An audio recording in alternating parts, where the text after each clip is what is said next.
All right, so we're back. This time I have Brennan. The community thinks he's a social one. He thinks he's a social one. I think he's a social one. So we're really excited just to dive into it and learn more about that. What was your social? I mean, your OPS type? So I'm a TISE, consume, play, blast, sleep, double feminine, and then like you said, I believe I'm type one, and so does most people. hmm All right, so this is going to be really interesting because you are lead masculine TI, and my last guest was lead feminine FE, and he's also infodom. Um, and so there's like a lot of similarities between your five toes, mostly like your like ISTP versus ENFJ, and so like seeing how like how it looks with masculinity at the top um, with being lead flex that may look different, and I'm curious how that's gonna be. So, um, all right. So, just like in general, like what has been like the biggest sign to you that you may be lead flex? Mainly, I mean, I do tend to peacock a lot. Like I tend to like show off what my accomplishments are more than I'd say most people. Like I want to be acknowledged for things. Um, I have a lot of entrepreneurial things. I mean, ever since I was little, I was kind of entrepreneurial. I want to start I want to start businesses type thing. I want to sell things. Like I mean, right now I'm in sales. I was selling solar, and now I'm doing technology like Verizon, like phones and stuff like that. But like I don't know. I've gravitated. I didn't used to think that I was going to go into sales, but I had the makings of it. But like the idea of creating a system that can generate an income that doesn't necessarily have to have me doing all of the work is also appealing. Hmm. Interesting. So, all right. I'm curious, like, how do you feel about working with other people? Like, do you tend to want to work with other people, or would you rather do everything by yourself? It depends. I think naturally I'm more wanting to be by myself because like especially like thinking about sports and stuff like that I played in the past. I'm like tend to do better when I don't have to rely on other people. Partly it's like probably an anxiety thing of like I don't want people to rely on me and then fail, and then I don't want to rely on other people that fail. So it's Hmm. like I'd rather just fail or succeed by myself. That's kind of how it feels. Hmm. And so I'm not opposed to working with a group. Like I mean, my current coworker, we're not technically a team because we still have separate stuff, but like we kind of complement each other, right? Like we take turns with like different people, and like we encourage each other and stuff like that. So like I think my ideal like team format would be less team dependence, like less team like I wouldn't want to be in a team where I have to do one thing and the other person has to do the other thing. I'd rather like a duo where you guys are both kind of doing the same thing, but you're kind of like helping each other in a way, like kind of supporting the other person, kind of inspiring them or something like that. I like the more inspiration version of teams. Hmm. Inspiring them. So, can you elaborate on that? I'm curious, like, what do you mean by inspiring, and how does that look? Like hyping up or something like that. Like basically like I mean words of affirmation type stuff of like you got this, or like just kind of going through and um kind of I mean it's really very similar to like sales and stuff like that of just hyping everybody up to be able to know like the confidence factor of like building on each other's confidence, like keep on building up each other's confidence to be able to continue to do better Hmm. and work towards personal growth and stuff like that. Okay, so would you say that you feel like I don't know, like like are you satisfied if a team is doing good, or do you feel like you have to like push them to literally be the best they possibly could? Like, do you feel like that's like a need for a group, or I think in the past I was more focused on being the top, like I was more focused on like being number one. But as I've kind of matured, I've kind of realized that like it's not always possible. Like it's not always like you can't be number one every single time. And so what I've found is that I've had to kind of go away from like the external perception of being number one and kind of gravitate more towards my own self being number one, like basically beating my own self, like my own past. And I definitely like to be number one, and that's definitely something that I aspire to be. But like I said, I know logically it's not realistic for me to always be number one.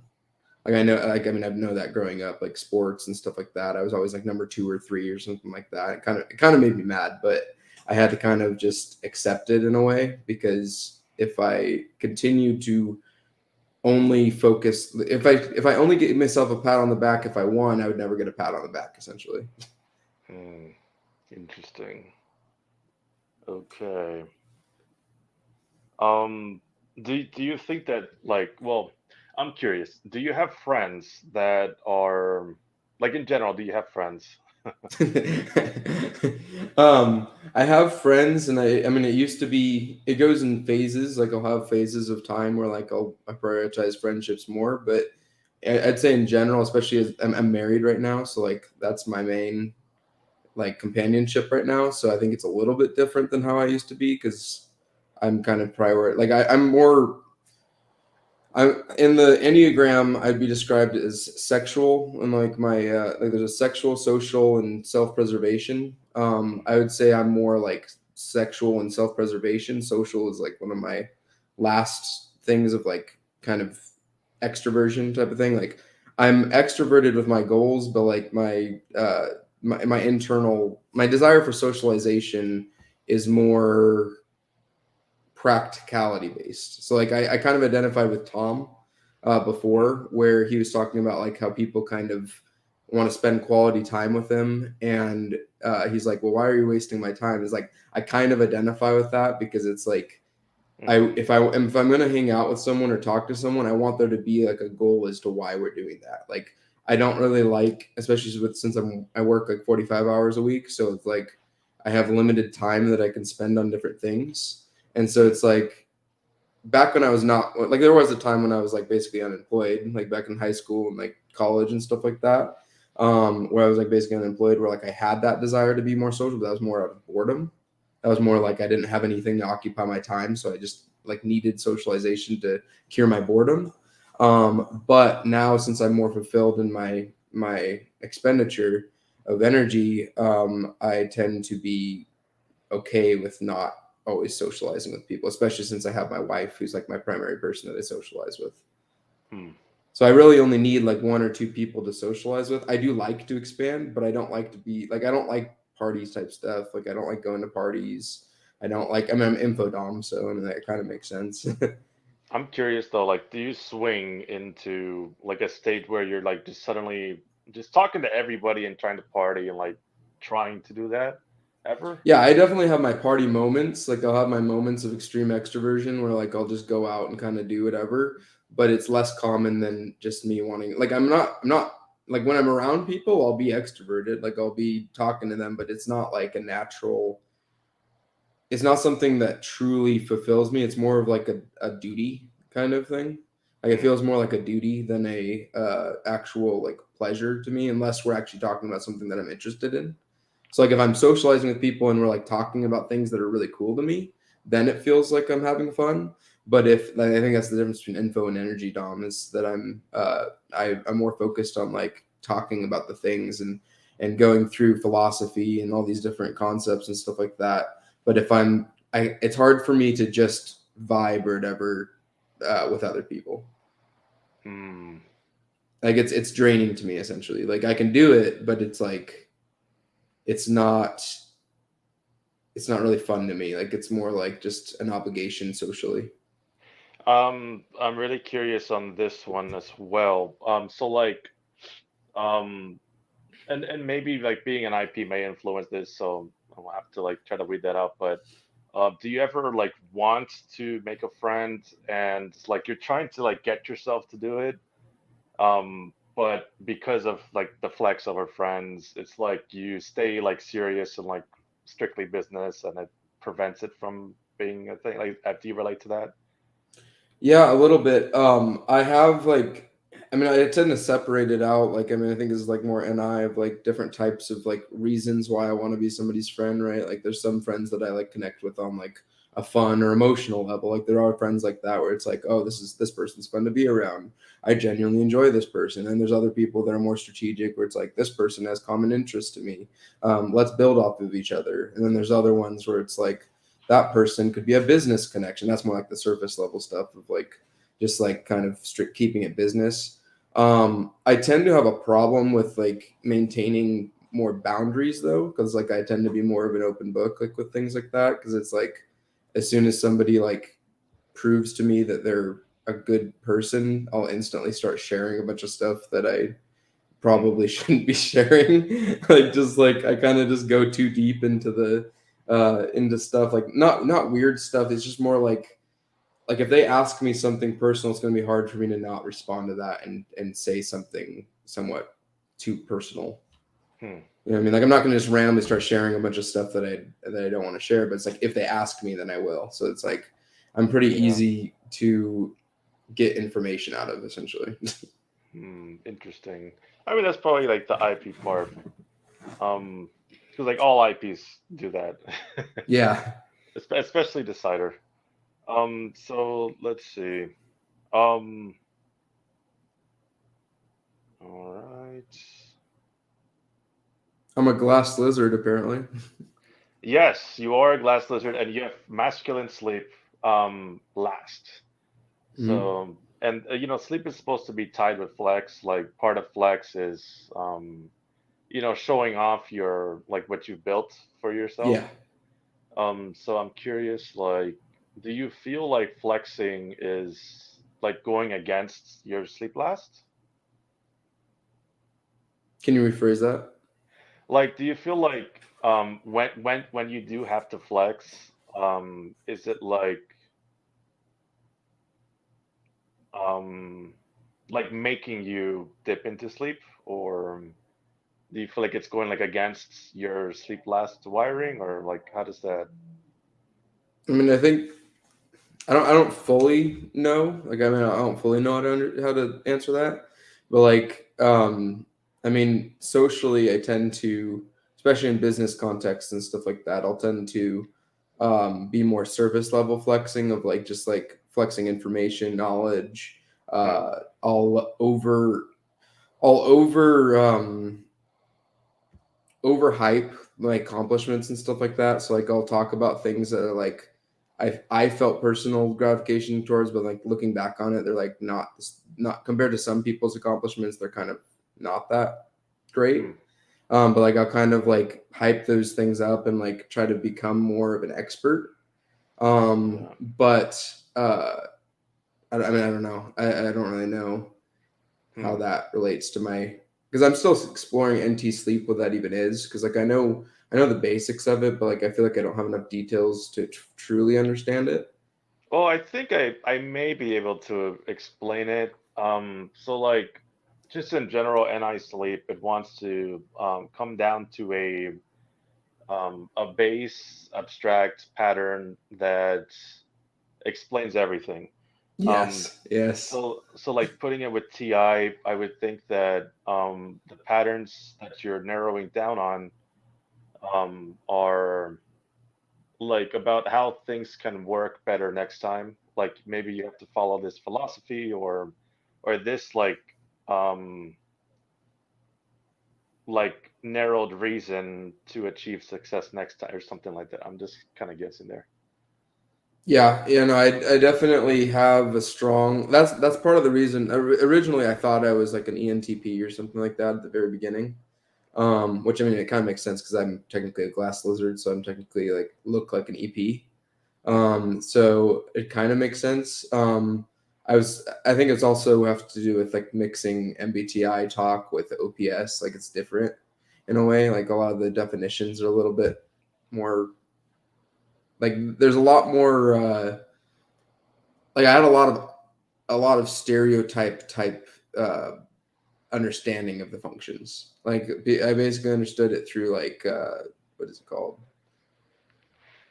What's the anecdotes? I kind of understood them mostly through anecdotes and stuff like that. So like OPS kind of has a different way of doing it.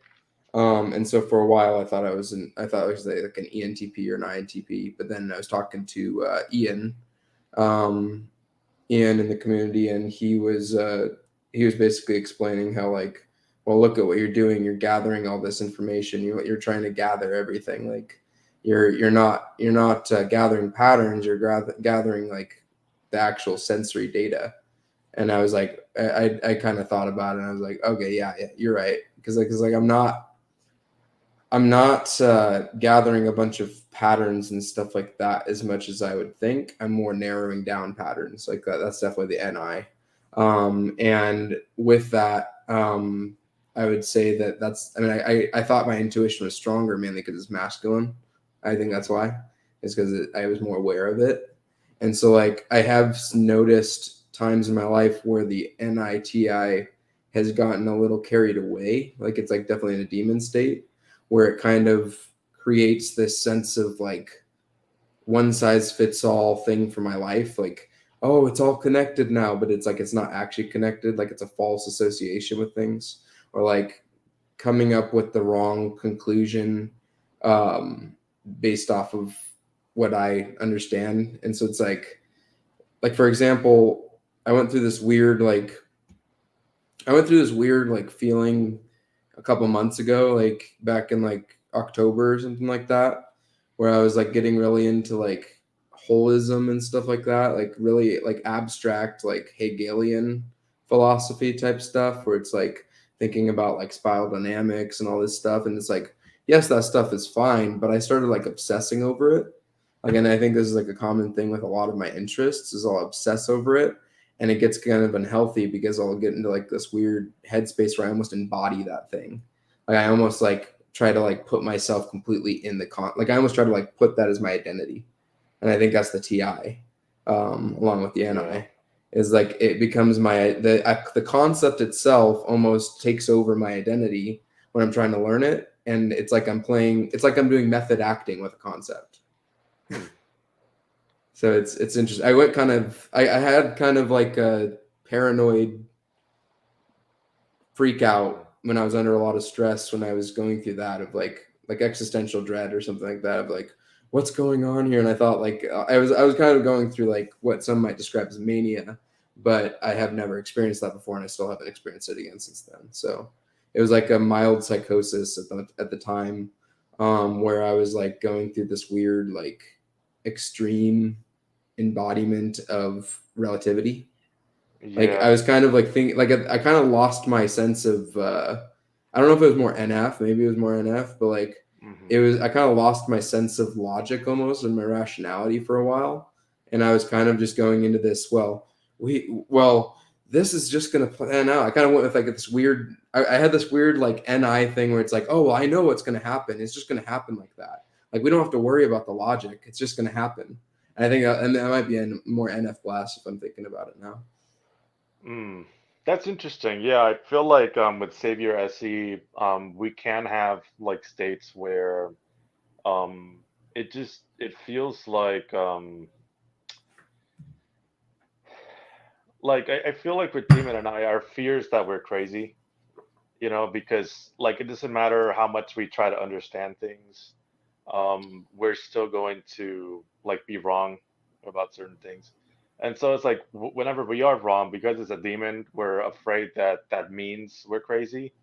It's like, oh, look, you just spent like, especially for me with lead SE, but like you just spent like 5 years trying to prove something, and the entire time, you have just been wrong the whole time. And it's like it can feel like yeah, like kind of like an existential kind of a crisis. So that yeah, that That's definitely fits. Yeah. that's definitely kind of what was happening is like I mean like in the last year or two I've realized more like all my life I had this narrative that I thought was correct or whatever about what I believed to be true and stuff like that. And Hmm. so like there's like these all these SE things and like I have all these facts in my head about what I think reality is and like all these different things. And I think the idea of relativism, like once I fully kind of embodied it or like delved into it, kind of freaked me out a little bit because it's like, well, I don't actually know anything. Like, you know what I mean? Like, it's like I kind of went from this mode. Like, I went from being confident in what I believe, like in terms of reality, like when what I perceive, to Mm-hmm. like almost like a lack of confidence in what I perceive. Like, it's like, oh, well, I mean, it could be this, could be that. Like, it's almost like an any spiral or something like that of like a weird Yeah. demon any type of thing, Yeah. where No, like I it keeps get on you. spiraling. Hmm. Yeah. So I'm curious. Let's see. Hmm. Do you think that you flex the like a specific temperament more than the other temperaments? I think I flex Ni more than most. Ni and Ti are my biggest flexors, which makes sense because I'm masculine.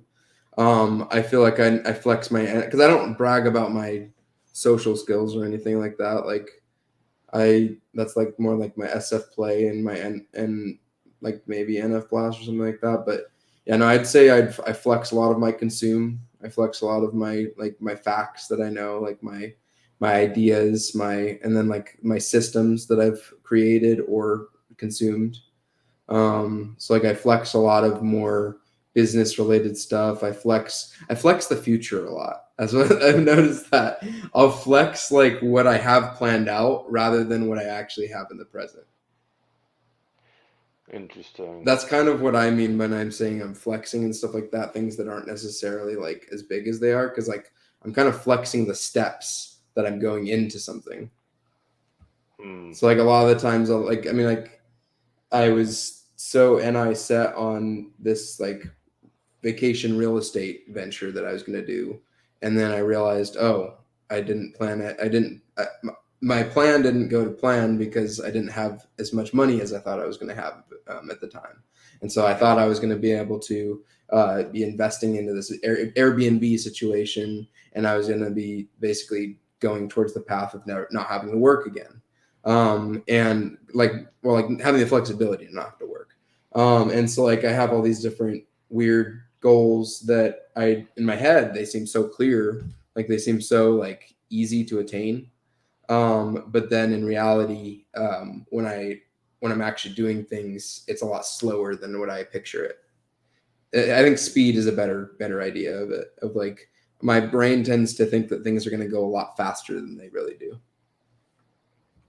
because it kind of skips through the timeline. Hmm.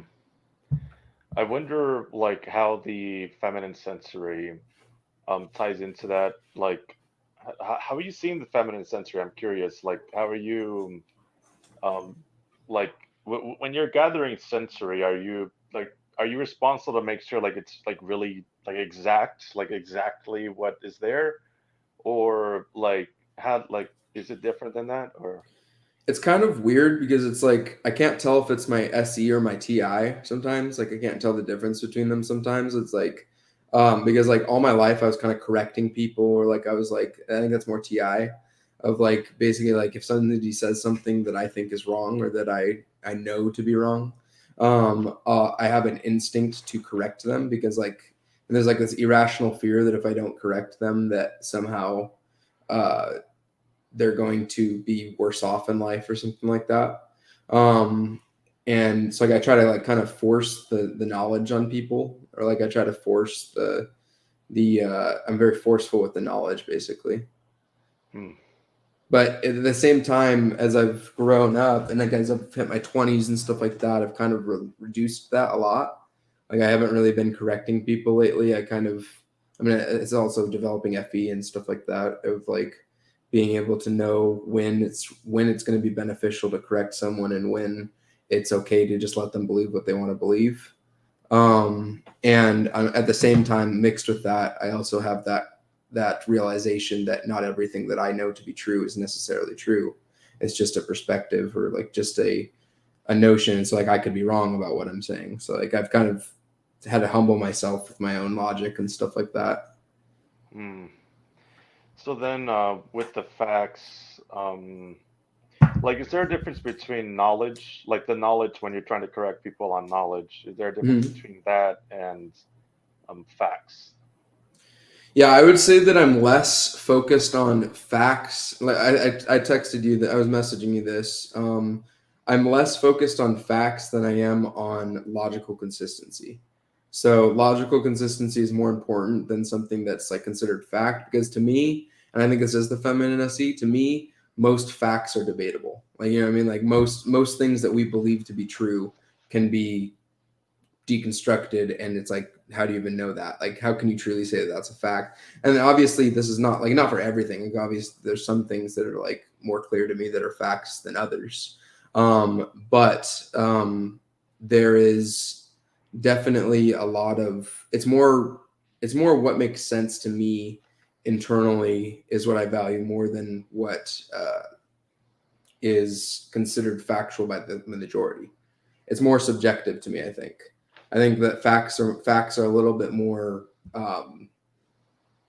I don't know. Like if somebody says something that has a lot of like it makes ni sense or like it has logic in it or something like that, I'll initially look at it and be like, oh, that makes sense, and then later if I'm trying to go further, then I'll start to go into more of the masculine sensory stuff of like maybe I wonder if this is actually right, you know what I mean, like I'll do it later. So like I usually accept I accept the fact that somebody's telling me first, and then I Mm, deconstruct it later.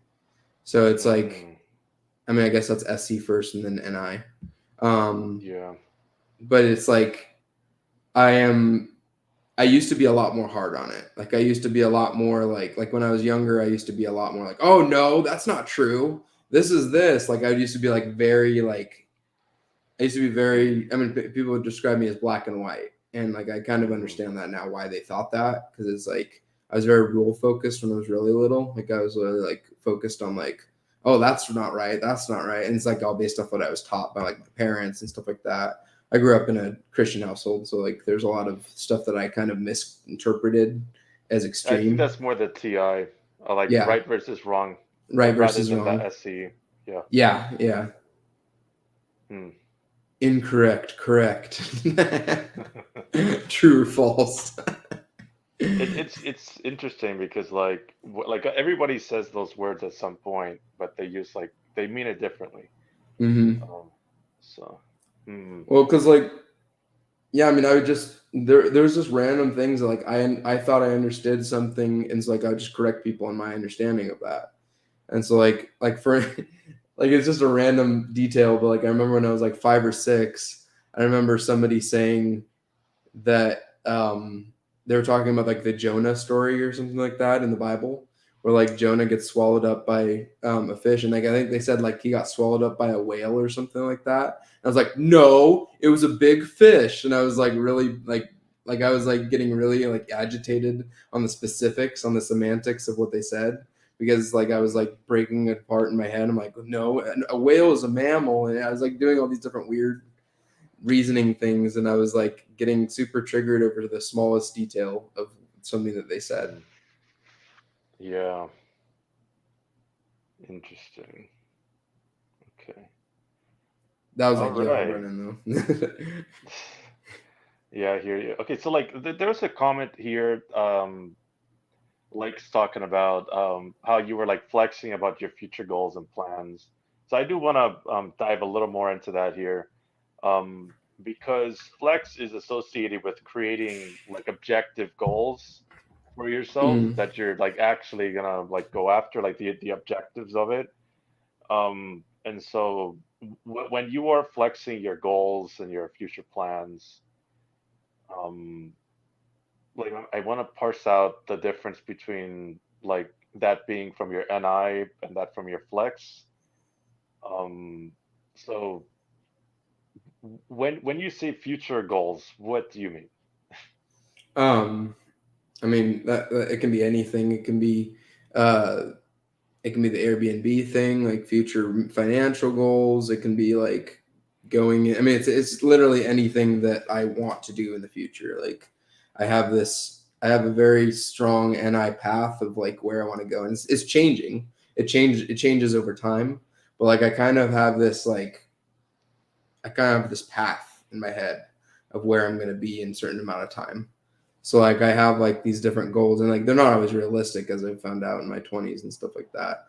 Of like I might set a goal or something like that. One interesting thing that I'll do is I'll set like I noticed that I'm not always accurate with it, so I'll set goals that are higher than what I expect. So like let's Mm, say in the gym, right? Like I got really into fitness back in 2019. So like when I was 19 years old, I got really into fitness, and so like I was in the best shape of my life at that time, and I would set these goals of different. I would literally look up like what the ideal body looks like, like in terms of like proportions to different sizes of different body parts, and I would like make my goals based on that. So I'd measure myself, and then I would like say I want to get to this by this time, through doing X, Y, and Z. And so then off of that, I would purposely set my goals to kind of like to the ideal. Like I would purpose it to the ideal, knowing that it's not really realistic. Like mm, I knew going into that goal that it wasn't going to be realistic, but I knew that if I set the bar lower, that I was probably not going to hit the goal as much as I could. So like I've noticed that in my life, I can kind of trick my own psychology by kind of setting a higher goal than what I'm actually thinking I can do. So, mm, but then it ends up making it so that I have something, it's kind of like a carrot on a rope, kind of, where it's like, if I reach a smaller goal, that's just shortening the rope and making me eat the carrot faster. But if I can extend the goal out and if I can make it a little farther and harder to reach, then I'm still going to be getting the muscle mass that I want. It's just not going to be the ultimate ideal. But if I didn't set that goal higher, I might even be at a smaller goal. Like I might not, I might be the same thing and might be stuck by that goal and never be able to achieve it. mm. Does that make any sense? Does anything I just said make any I'm sense? listening. I'm like processing it. Yeah, So okay, so like it's kind of convoluted. what I'm understanding is that um like you try to like go for something that's a lot further than what you originally thought that you could do. Mm-hmm. And that pushes you to actually end up achieving something that you're satisfied with. Mm-hmm.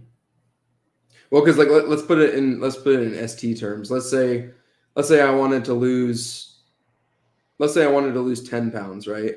Well, I might Mm, set my goal to lose 15 pounds. And then that drives me to go past where I thought was possible. So like, let's say I know that I can lose 10 pounds, but I want to lose 15 pounds. And so like, if I set it at 15, then I'm more likely to hit that 10-pound mark. okay.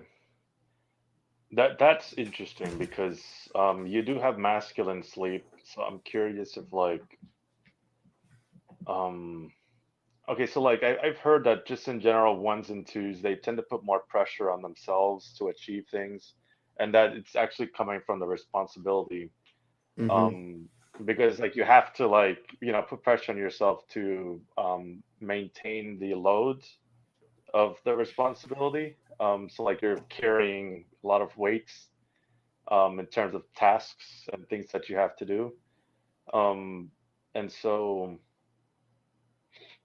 um, like putting flex, like lead flex with that, I feel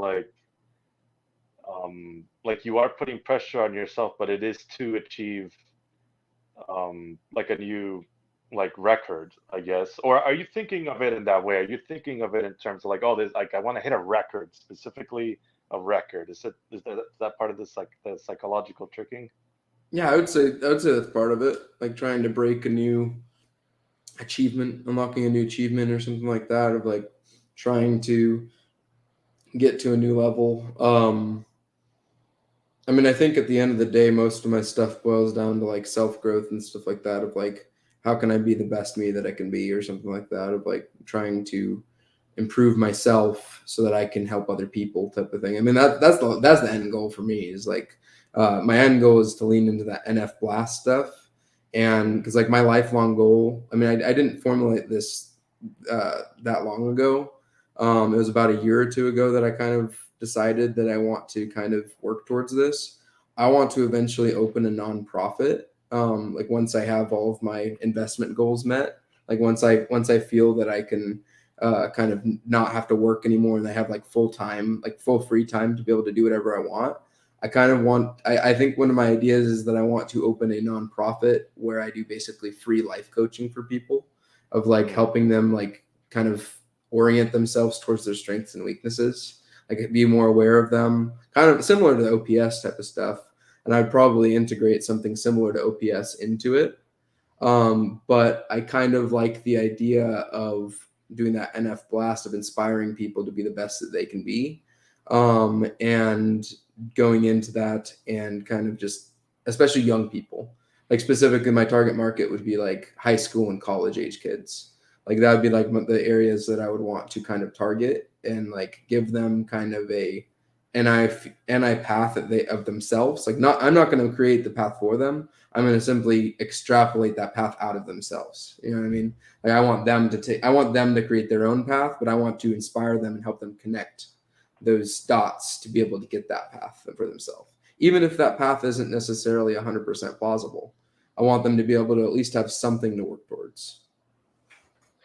That's interesting because it sounds to me like you end up doing the flex for somebody else, like creating the objective goals for the other person, figuring out the strengths and weaknesses for the other person. It's like you end up like providing this flex thing that you had for yourself before, but now you want to like flip it around and spin it the opposite direction and give it to them. That's what it sounds like to me. You know what's interesting about that is that there is like a part of me that's like kind of immature that will like, if I did something or if I accomplished something, like I'll instantly like want other people to accomplish that thing. I'll want other people to do the thing that I just did. And I'm very much like, I can get really hard set on it of like, especially egalitarianism of like, basically like, oh, I did this chore, so you need to do a chore now. So like, it's like very like transactional, like back and forth type of thing. It's like I can get locked into that. That's a little bit of my more immature side of like Mm, wanting everybody else to do the exact work that I did or similar work that I did, to interesting. accomplish something. I And so think that's like very decider, honestly. yeah, yeah. We're, Yeah. I have noticed that with deciders. I don't. It doesn't make sense, like to me logically. Like, why would that cause that? But I have seen them do that. Mm, yeah, and it's not completely logical. It's more or less just like I don't even know really the reason behind it, which is rare for me to not know the reason. But like it's just kind of a random like it's been all my life. Like if I do a chore, I want somebody else to do a chore too. Like I don't know, mm, I don't know what I always had this concept of fairness as a kid. Like when I was little, like I used my one of the biggest things that everybody used to clown on me for was saying that's not fair. I would say that's not fair a whole bunch of times, and it would always be in response to a lack of kind of equity or like being able to do the same thing. Like if somebody told me that I had to do something, but then somebody else didn't have to do it, then I would be like, that's not fair. And like it's this weird like extreme, which is interesting because like I'm not a collectivist, so like I'm not like a person that like traditionally wants like everybody to be the same or anything like that, but then like there's a part of me that's like, oh well, if I'm doing this then you have to do it. But like that is more of a past version of myself. Like I try to do that less nowadays. that is interesting. I think that it may be your play over sleep. I think. Just like Potentially, the yeah. wording, like that's not fair. That sounds more DE over DI. Like things should be fair. Yeah.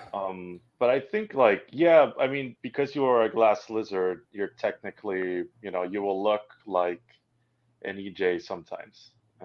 Isn't it an EP?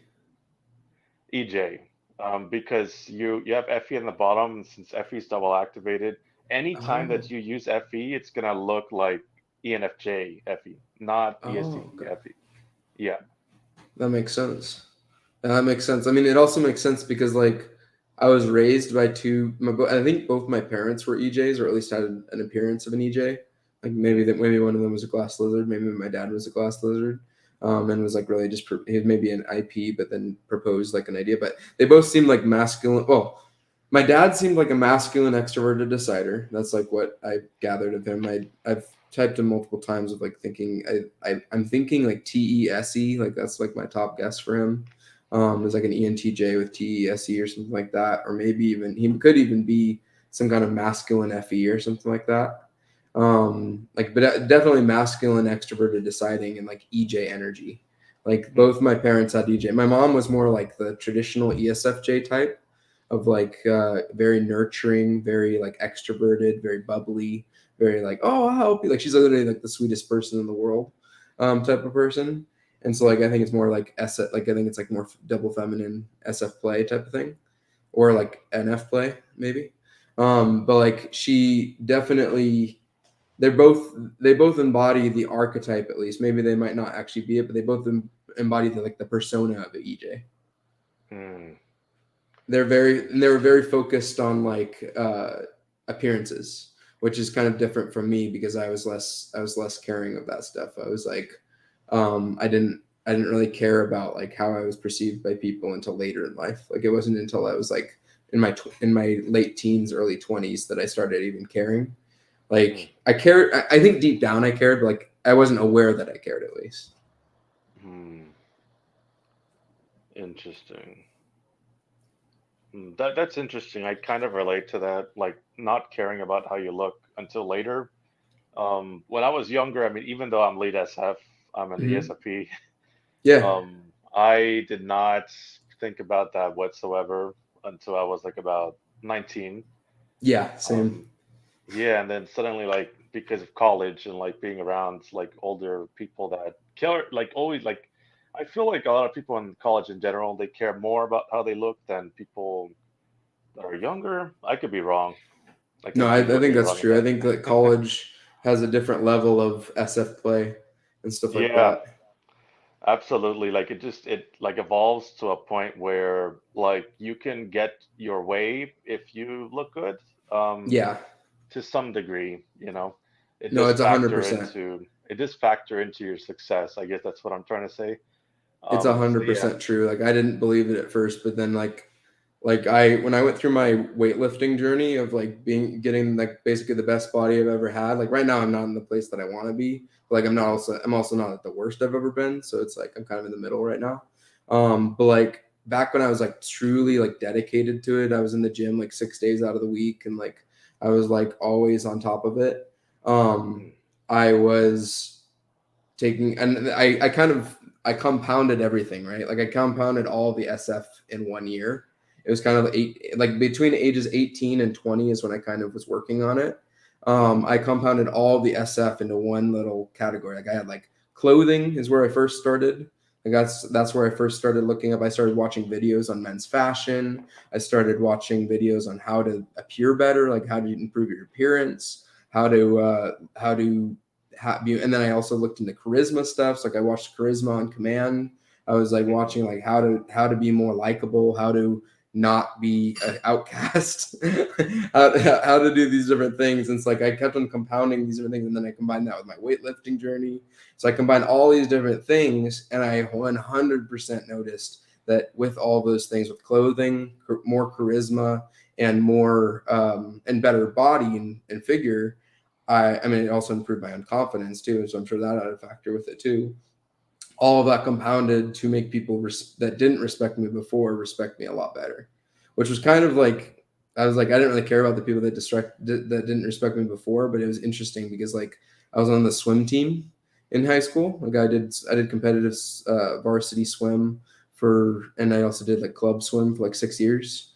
And I was always like I was definitely nowhere near the best in swim. I was always like kind of just mediocre at it. Like I was like varsity, but I was like I was better than the average person, but I was never able to get to the top. And so like part of it was my weight at the time. Like I was like a little chunky Mhm. for what the average swimmer is, because like the ideal swimmer body is like a lanky, super tall guy like Michael Phelps. He Mhm. has like the perfect swimmer body. Mhm. But I was definitely nowhere near the ideal swimmer body because I always been more like bulky. Like I've always been more of the Arnold frame, Mhm. of like a bigger chest, bigger overall body weight, and like all that stuff. And so it didn't really help me that much. As soon as this is after senior year, I went through my glow up of getting my weightlifting and stuff like that. And as soon as I all of a sudden took off my shirt, as I was buff now, everybody on the swim team was like, "Dude, you look great," and they were all like congratulating me on how I look and stuff like that. I'm like, "Oh, thanks for that." It's almost like you didn't respect me at all before, which they didn't. They were all rude to me and kind of snobby. Like a lot of the swim Hmm. team was like super snobby towards me when I was overweight, and well, like I was like just chunky. I wasn't technically considered overweight, but um, Hmm. and so like they were just like snobby towards me. And then as soon as I did that SF and looked good on the outside, that surface level stuff, then all of a sudden they started respecting me more. But I didn't really. I kind of just laughed it off. I was like, oh, that's goofy. Like they start respecting me after the fact. Like I was like, really? Because I don't care about that stuff as much. Like it's not a big deal to me when somebody looks weird or isn't that stuff. I care about more about the internal than the external. Hmm. Um, and so like it's interesting to me. Interesting. Okay. But I did test that, and it is true that the more you put effort you put into your appearance, the more people will, in general, will respect you. Oh yeah. It's such a thing, and I feel like it's kind of like a compounded group collective um thing because like if like I feel like since we're all trying to chase the same thing, you get respect for getting there like first, I guess. It's like one way to put it. But if we were not all chasing the same thing, that effect would not happen, you know? Hmm. So I feel like yeah, like just because we all envision a similar dream, that is why like it just matters so much. Um, Right. hmm, interesting. All right, so let's touch on responsibility now. So with responsibility, it's like picking up new projects. They will like put the like literally the responsibility on their shoulders to like create the objective goals for like physical things, you know. Um, like Flex is like creating its goals, but like I'm talking more about like the physical aspect of it, like making sure that you figure out what jobs need to be done to achieve a certain project, and then like delegating it to different group members and making sure the project it goes from start to finish, like that specific part. Do you see yourself um, like you did mention being entrepreneurial and having all these other like projects going on, but talk a little bit about that. Yeah. Um, I mean, when I'm forming my goals and stuff like that, I do tend to break it down to step by step. So like I'll essentially how most of my stuff forms is from the beginning. I find, let's say I'm watching YouTube, right, and all of a sudden a hustle comes up. Like they say it like they come up with like short term rentals. Oh, and so like that catches my attention. They're like, oh, you can make 100K a year off of these short term rentals, and I'm like, oh, that's interesting. I wonder what that's like. I wonder how accurate that is. And so Hmm. then I go and investigate it more, and then I find out like, well, what is this actually doing? Like, what are the actual responsibilities that you have to do in order to make this happen? And so I'll go and research like what does it take to evaluate a rental, and what does it take to run a rental, and what does it take to do all these things. So I research all these different steps, and then eventually once I understand like what it is that they're doing in this business, I'll go into it and personalize it and basically make my own goals as to how I'm going to get this started. What's the starting amount that I need? Where am I going to do it? Where am I going to, what do I need to get this started? And unfortunately, like I said, a year ago when I had all this planned out, I did all the research, hours upon hours of obsession. I ended up realizing that I'm probably not going to end up having enough money to be able to start this anytime soon. And so I realized that I'm gonna have to take it smaller. So then I go into vending machines, and now I'm researching vending machine businesses, and how to have a smaller investment that gets me to that end goal. And so like I'm just basically constantly stacking these steps and I have this line of steps that I'm going to take eventually once I get to that goal. But the problem right now is making up that getting that extra cash flow, getting the Mm, extra cash saved up. And so that's what I'm trying to. That's what I'm focusing right now. I'm focusing on step one. I've already planned out step 20, but I'm trying to work my way backwards to try to get back mm, to where this actual starting step is, because I realized that I kind of set my I got my emotions too far ahead of the sensory world. mm. Interesting. Hmm. All right. Well, that's interesting. I wonder, like, if the masculine and I plays in there. Like, you're ending up like shooting very far before the sentry catches up to it, even though Mm-hmm. it's a demon. So that's really Well, and interesting. it's masculine, so I'm sure that offsets it a little bit. Yeah, like being lead flex makes you focused on goals, and then but then you have like masculine sleep last, so it's like there's like this contradictory incongruency going on. So that there's a term that they're using called incongruency, when parts of your like your animal stack or your saviors or your temperament or something like that, or even your modalities can conflict with what Mm. your social type is trying to do. Um, which is why I was trying to ask you earlier. I'm gonna ask again. I want to see if maybe I say it better this time. Like, do you feel like what Flex is trying to do is the opposite of what your animal stack is trying to do? Do I feel that, or is that what's happening?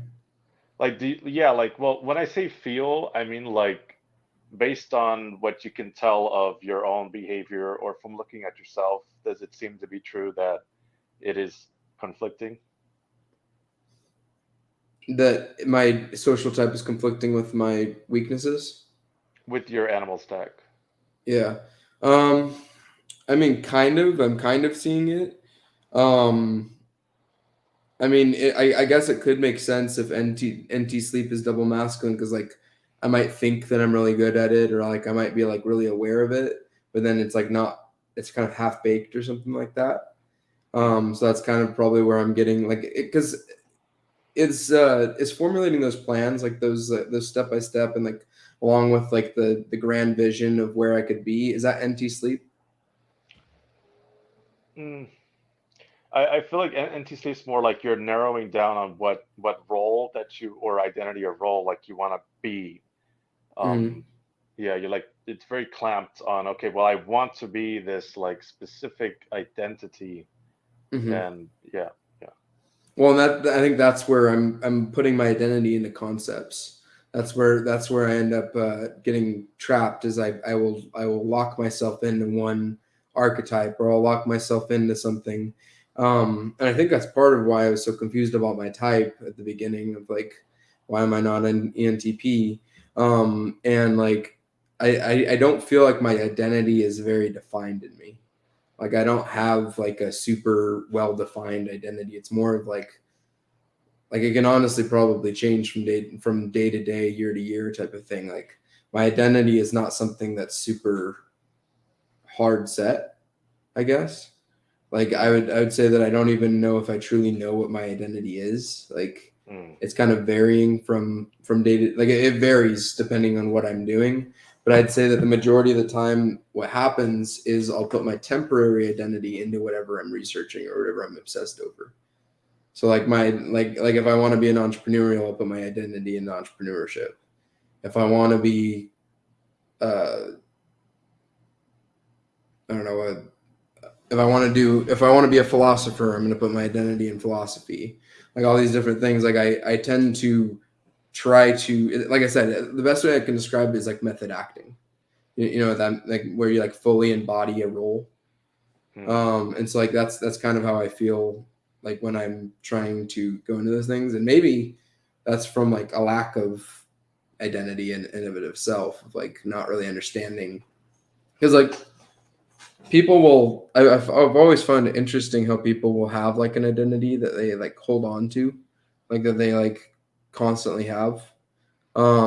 And for me it's like I'm sure I have an identity, I'm just not always aware of what it is.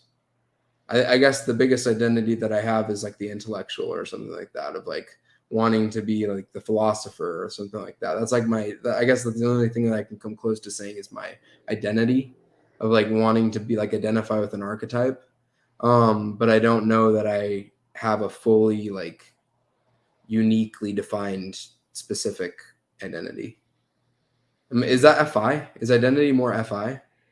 Um, Both TI and FI will have identity, although like from what I've heard, FE will like take on a hmm, I don't even know this is correct. This is what I was told. I don't know if it's right, but um like okay, so like there's a difference between the job that you're doing and the role that you're latching onto. So like you Mm-hmm. can take on a certain role, but you can do a different job to achieve that role. From what I heard, I don't even know if this is right, but FE will like shift around what roles it can take based on what people want them to have. Mm-hmm. Whereas FI is going to be like saying like okay, well I'm deciding I'm going to be this role, and then the way like the job I do to achieve it will change. But then with TI, it's like you the way you're gonna do like the job that you're gonna do to achieve whatever role it's gonna be is your decision. Yeah.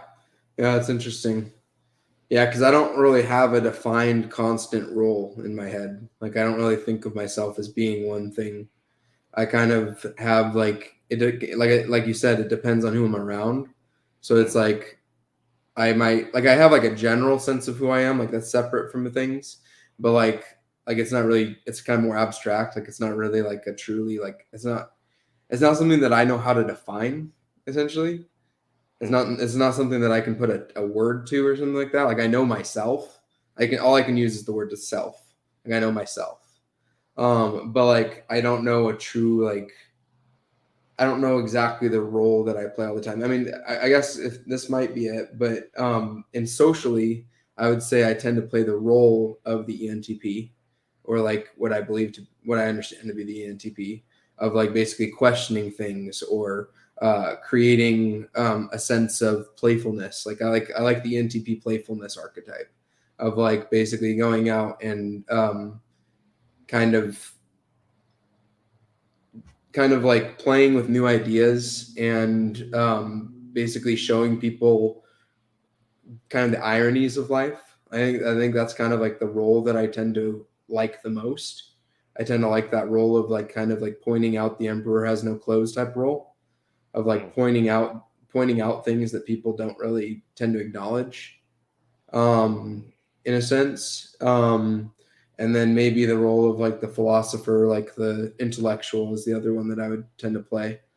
Um, but I feel like most people just, I feel like roles are kind of like that, like just archetypes. Like people play different roles. They're not necessarily that role. They're just playing a certain role at a time. And so I think that that's kind of what I'm doing is I don't have a necessarily like a definitive role that I'm at all the time.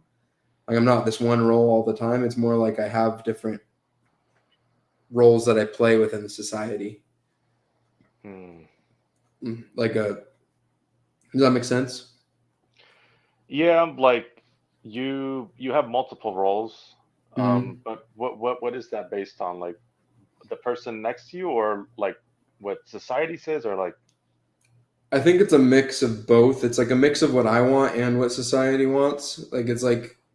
It's like there is a level to it where it's like I kind of like certain roles that I play like that, like where I'm like playing the role of the person, the jokester, the joker, the guy that kind of points out things that are ironic or satirical.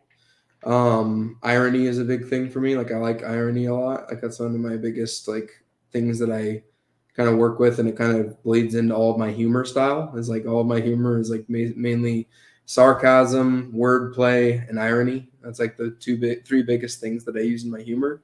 I guess humor is another thing that I would identify with. Like I tend to identify with my own humor, of like what makes people laugh and stuff like that. Mm, And I like trying to play with that of like figuring out what makes people laugh and kind of play into that and like I mean I think it's the SF play or something like that of like trying to figure out what people are entertained by basically. I think that's SF play. mhm, So like I tend to like to play that role in a social setting, especially when I'm not doing my own philosophy stuff. Like when I'm not playing the role of the full. Basically, I think the two main roles that I play is my extroverted side and my introverted side within a social context. So like I either play the role of the like I said, the jester or the entertainer or the person that wants to like create some sense of like playfulness or fun or not necessarily harmony, but like a sense of like entertainment for the group mhm, without, and I try to avoid expensive others too. So like that's another thing is I try to, it is feminine FE, so like I try to avoid hurting other people with my humor. mhm, I try to be more generalized with humor, like more like rather than attacking a person, I might attack a group, or I might create a playful narrative around a entire society, mhm. rather than narrowing it down to one person so that they feel like called out.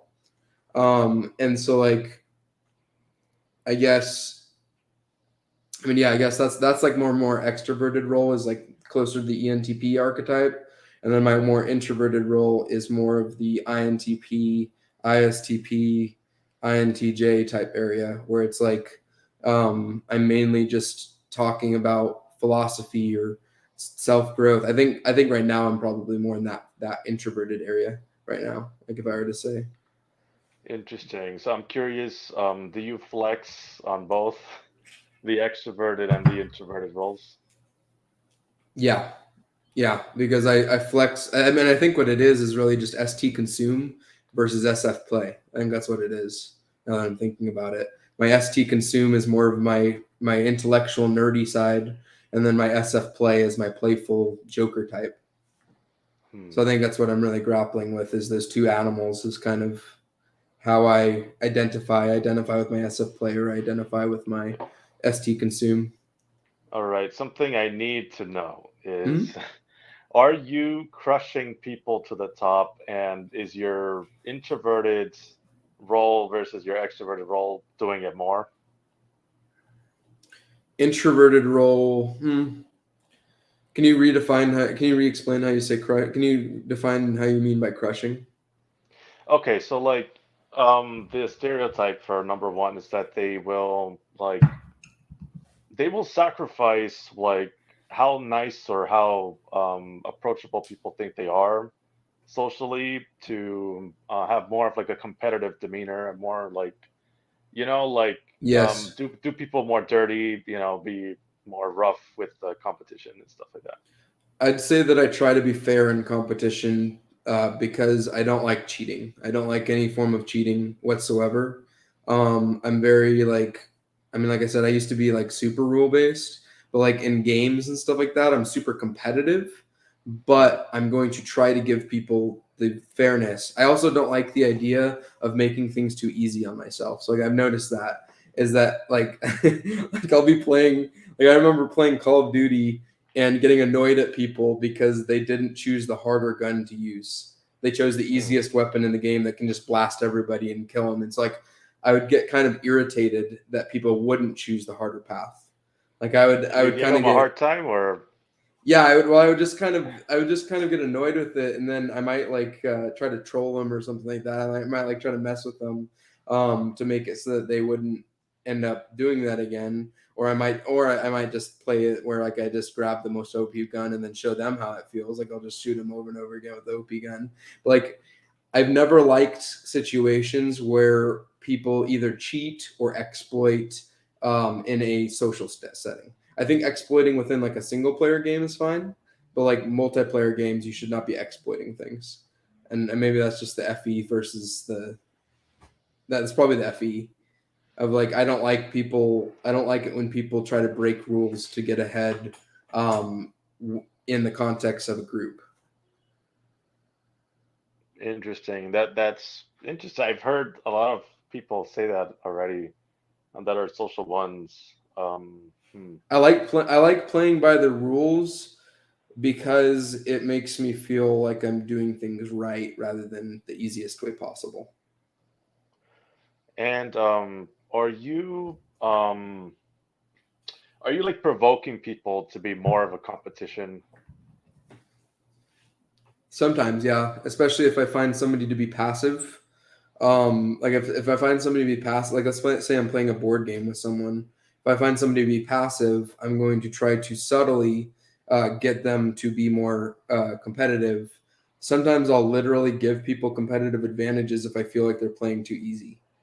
Hmm, So like sometimes I might literally like give somebody a tip, or I might purposely tell them something, or I might purposely sabotage myself so that they can be harder and more difficult for me to be able to compete against. interesting. So I just want to be clear. You are Mhm. competitive with both your introverted and your extroverted sides, right? Yes, yes. Okay. So how is that different? Competition. How's that different? Yeah. Like between my extroverted and introverted side? Yeah, like do they have different goals? I'd say my introverted side is more of the side of me that's trying to make it more difficult. Like that's more like the side that's like trying to create a challenge Hmm. of like that's where I'm like giving people advice, or like trying to like sabotage myself so that they can learn something, or like trying to like teach people things by purposely sacrificing my own standing in the game.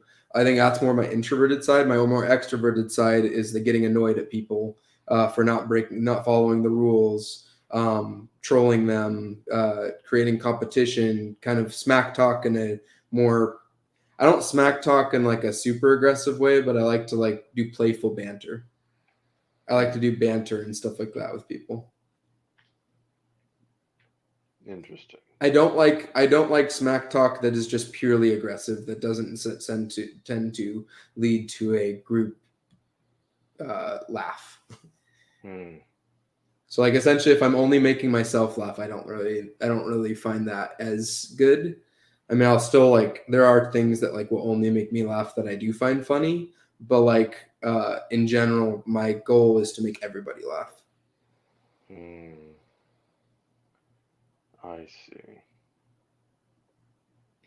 Hmm. I mean, Um. laughter. I'd say laughter is one of the biggest like fe things that I like. Like I think that's within the category of fe, making people Mhm. laugh. I feel like that's a fe thing. Oh yeah. And laughter is like in my head. That's like the highest form of fe for me is laughter, getting somebody to laugh. Hmm. Because to me, I think that's my favorite. I think it might boil down to personal. Like I think to me, laughter is my favorite emotion, and so like I think that's why I project that upon other people.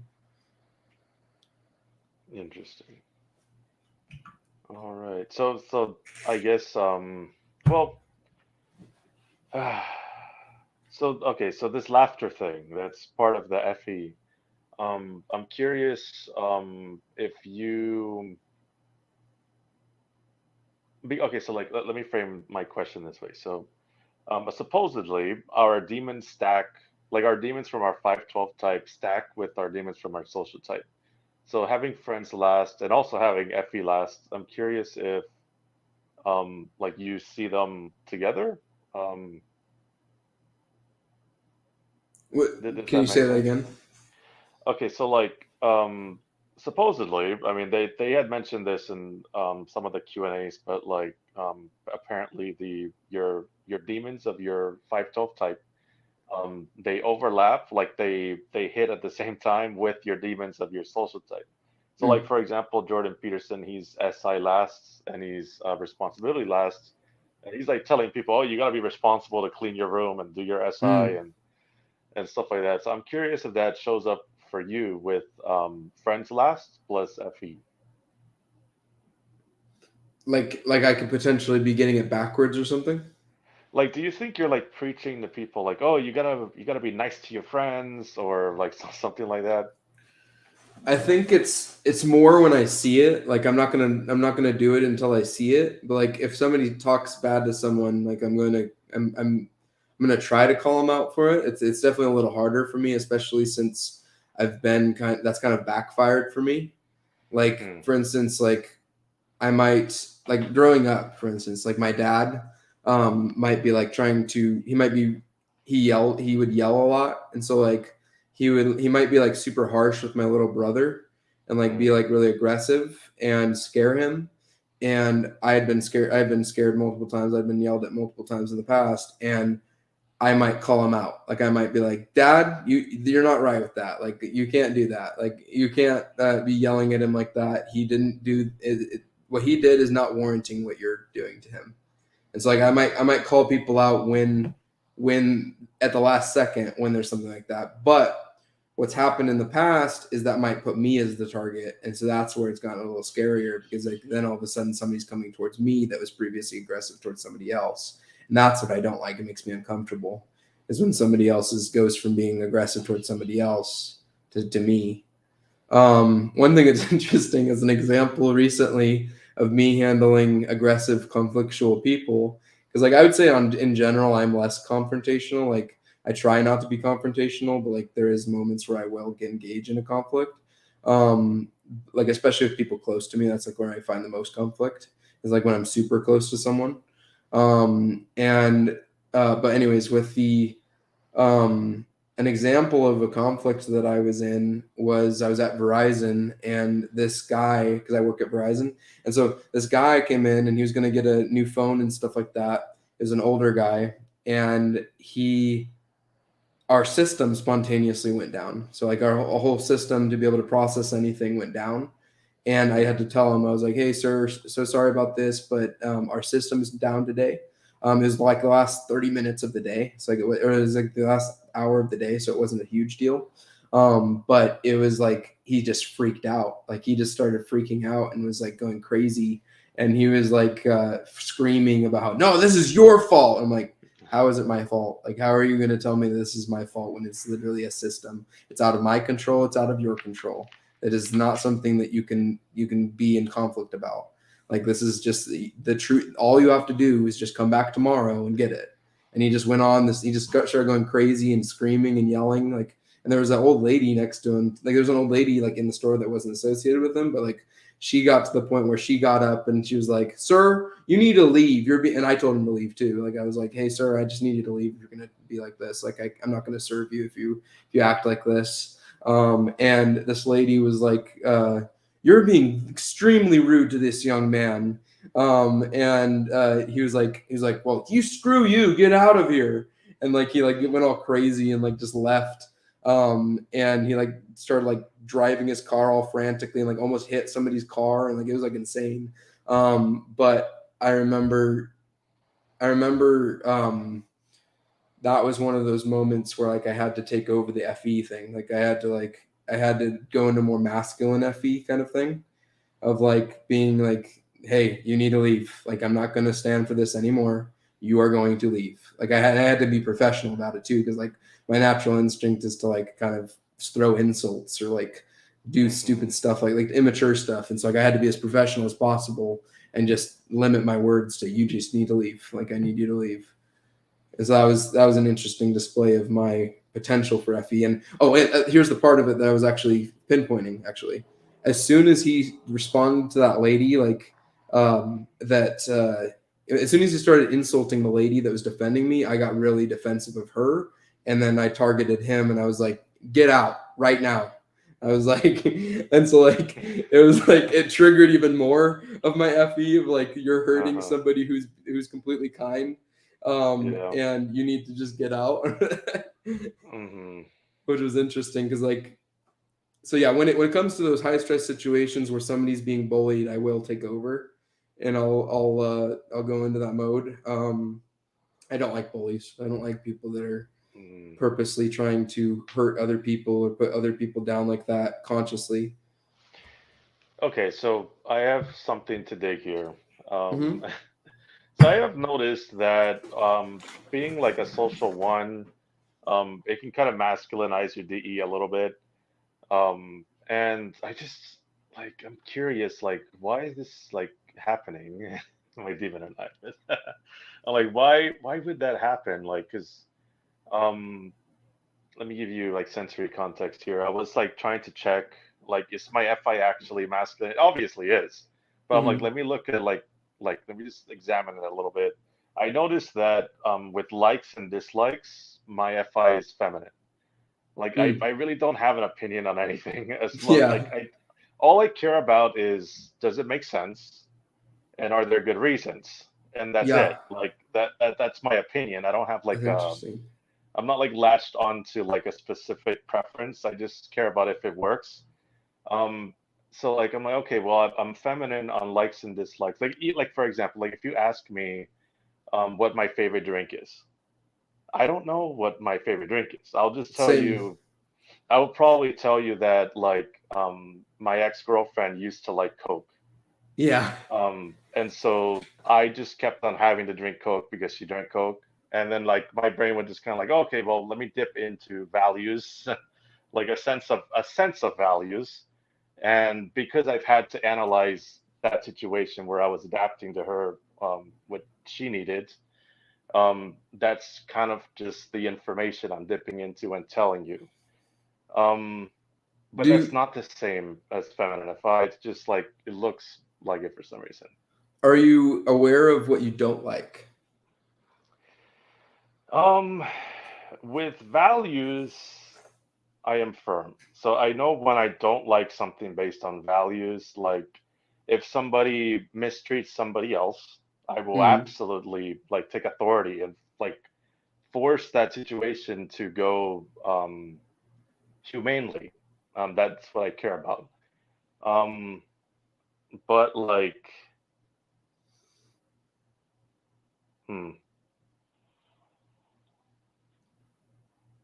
I can tell you that like in terms of like dislikes, a strong like thing that I keep experiencing that feels like a dislike is like I hate when like clothes on my body are like off like a certain way. If I always have to like fix it, like fix my Yeah, shirt and fix everything and like move all the time. yeah, the Um, sensory stuff. sensory stuff, like if it's off, like that's my sense of like disliking things. Is Um, your SE feminine or masculine?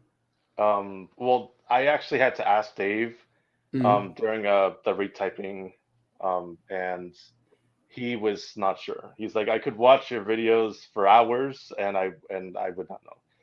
And Because so it sounds I, like feminine sensory to me. Because that's like how I feel like about things. Of like, I'm very like, well, I don't know what my favorite thing is. I don't know what my and it's like, oh, this shirt hurts. Like I don't like this. I don't like that texture. Do you not like textures and stuff like that?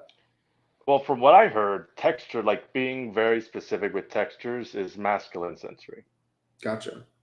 That feminine sensory is like not as specific with sensory experiences. So that's where I'm like seeing the anecdotes, like they're um, not fully lining up as one like it's possible like some people can be on the boundary where it's like not exactly one or the other. It's like you have parts of both.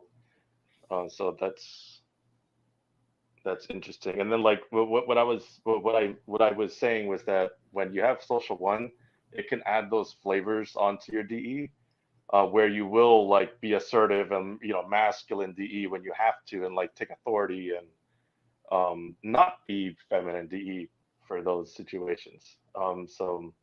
Yeah, because I Um, mean, I've identified with in the. Are you familiar with the Enneagram? yeah. So in Enneagram, I've identified multiple times with like the eight. Hmm. I've identified multiple times with the 8W 7 or 8W9, depending on Hmm. the context. But like that's like one of my top guesses as to what I could be in my Enneagram. And so like I've had to I think that I think that in my head, my perception of myself is that I'm more assertive than I am. Like I think my logic wants to be assertive. I think externally I don't appear as assertive as I am. So like if Mm. that makes sense. So like I think my assertiveness more is internal than external. In a sense of like, I mean, that makes sense, I guess, with masculine TI and stuff like that. I normally don't get aggressive with people until they're impeding on my TI or my uh, whatever. Hmm. Interesting.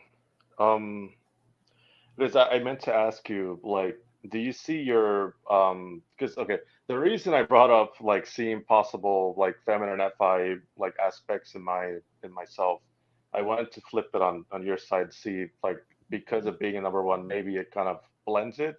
And so I'm curious, do you have any feminine TI like traits? Can you give me an example of what feminine TI would look like? So Because feminine I have TI, guesses, but I don't.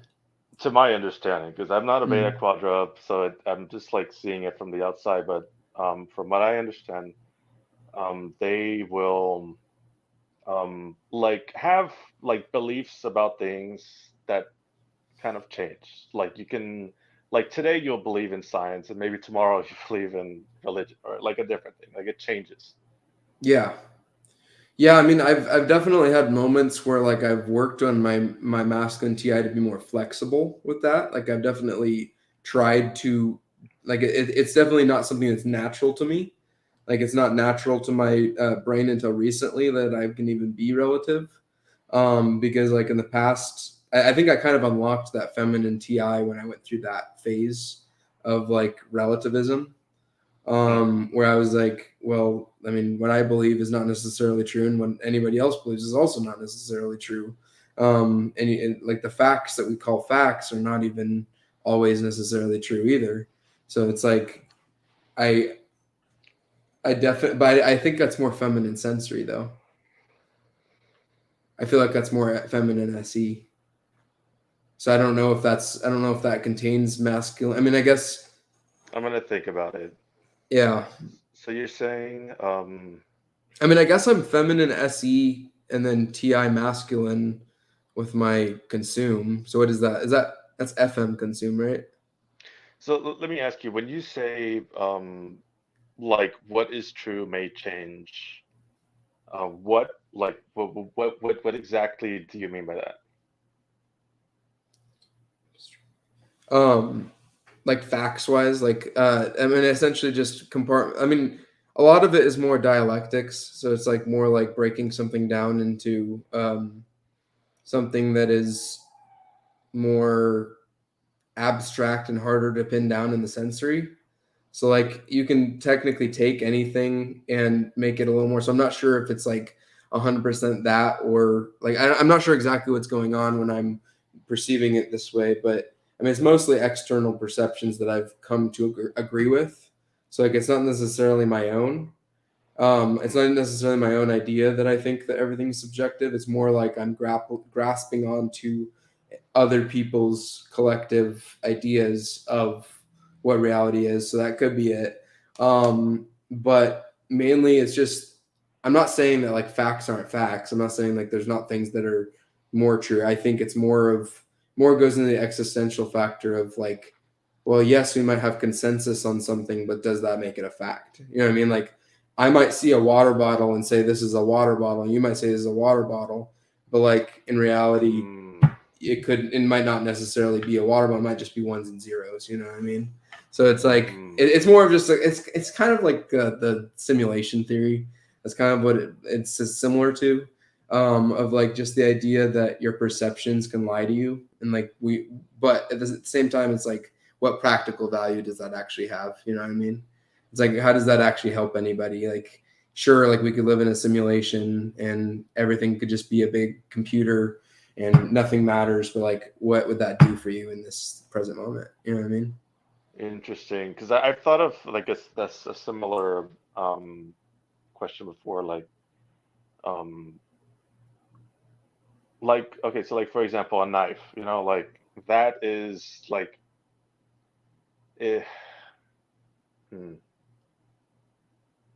Like you're saying, it could be a different thing depending on like how you categorize it. Like, are you going on that angle? Yeah, it goes into everything. I mean, categorically, but then there's like also like we discover new things all the time. So it's like And there's also the idea of like fractals, where like you zoom in on something and it keeps on repeating itself.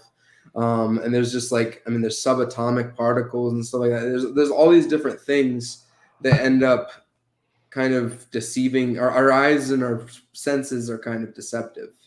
That's essentially mainly what I've been grappling with lately, is that like what we perceive to be true is not necessarily true, because it's just our body telling us that's true. So you are you like second guessing your body? Is it almost that?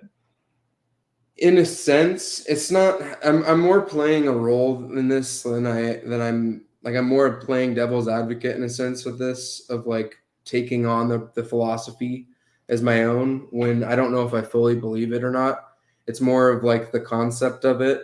It does make sense to me. Like the concept makes sense to me of why people think that. But there is a part of it where it's like, yeah, I do think that to an extent, because it's like when you ask scientists what things are, like you'll break it down, and you go down all the way to the cellular level, but then you can't answer the rest of the questions. And so when you break down any concept, idea, or thing, it ends up not actually being, we as humans cannot answer the full question. We can answer parts of the question of what it is, but we don't actually understand the depth of it. I think that's more TI. I think that's more the TI side of things, of like yes, we understand the basics of something, but like we don't actually understand what this is actually is, other than just what my ape-like senses can tell me what it is. Okay, so you're saying that there's more.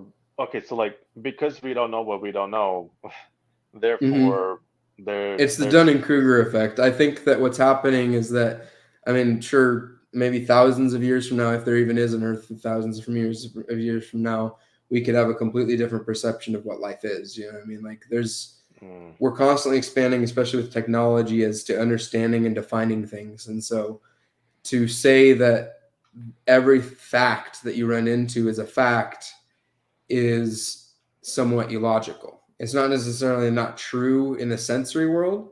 I think what I'm saying is that there's a difference between the sensory and logic. I think that's what I'm pointing out, is essentially, well, and that's what other people point out too, is like, That's tough. That's yeah, I very know. hard for me because like as Lita see, for my brain, Mm-hmm. the sensory world is like it is what it is. Like Yeah, yeah. this knife is a knife. It's Mm-hmm. not a knife because it is like it physically is. Like I'm not like I guess my brain's not even like trying to like think of the categories or like or like even like logically arrive at what something is because I guess you are technically TI over SE. Yeah. Um, so maybe that's probably that could be why. Well, and I'm going to admit it, part of that line of thinking is that, like I said, it's not practical. It's not something that's going to benefit very many people. It's not really going to do anything for the world other than just, like I said, you can point out all day that something isn't true, but that doesn't necessarily mean that anything is going to come up from that, right? I'm not going to get any value out of that. I'm not going to make money off of that idea. I'm not going to do anything in the sensory world. But I do think that the sensory is separate from the logic, in the sense that what actually is true can be different from how our senses perceive it, or even how our intuition perceives it.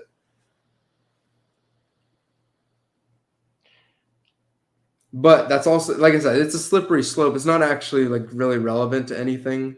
It's more of just mental stimulation stuff. Like it's more just, like I said, it's dialectics. So it's constantly referring back to different polarities, and constantly going back and forth between two sides of a coin, and trying to find the connection between them. So it can honestly go into borderline hysteria and insanity if you think about it too much. Yeah, I'm like trying to like understand like where you are fitting this into your like solid sense of reality, and so I'm like, well, that it sounds like it's doing the opposite. Like I mean, I'm kind of explaining to you what feminine sensory kind of feels like to me. hmm. So it's like feminine sensory. I messaged you this. Feminine sensory, I believe, and again, I could be wrong. I could be attributing it to the wrong thing. but I believe that feminine sensory, in my, at least where I have it, is kind of doubtful. It's kind of because it's Mm, feminine, so it's like you're not really 100%. I view masculine as like being certain, kind of like masculine is mm. more like I know this, I do this, like yes, yes, yes. This Masculine is did like certain. happen. Yeah. This did, this is. Whereas feminine is like, well, it could be. I don't know. And so like sensory is like sensory asks the my feminine asks the questions, masculine answers them. So like my feminine sensory is constantly asking, well, is this my reality? Is this thing? Is this thing? Is this thing? Is this what it is? And so I think that's more of a bias on my end of like the feminine sensory. So I'm not doubting the idea that the sensory is the way it is. I'm simply going into feminine sensory and TI land where you start to boil Ah. reality down to its parts and you start to see that Mm. it's like maybe it's a little more complex than we're seeing on the surface. I hear you. I'm just like I'm trying to understand if due to the way that feminine sensory is because Jackie had said something here. I think I can probably put it.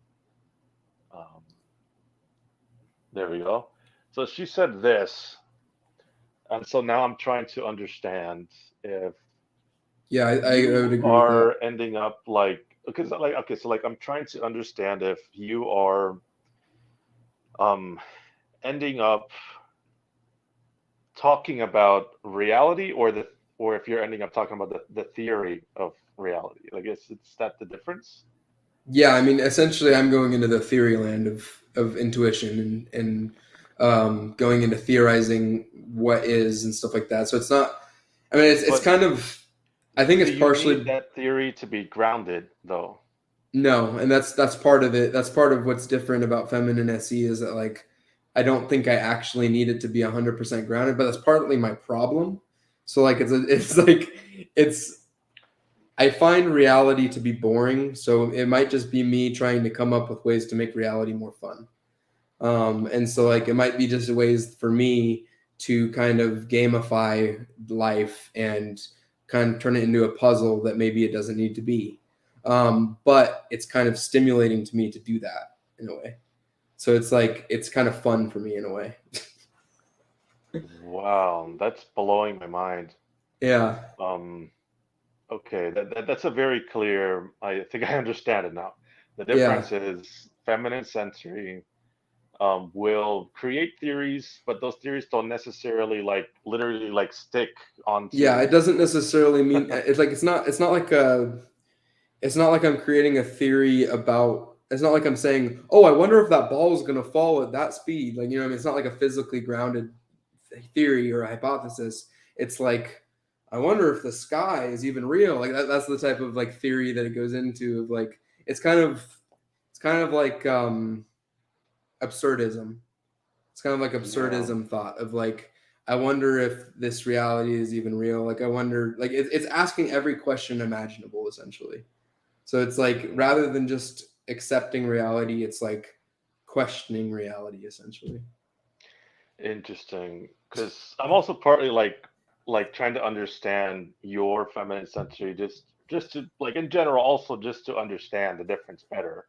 But also for like my own case with like the sensory modality, because for me, definitely, I need my hypothesis, my NI, to be like stuck to what is physically What is real. physically real?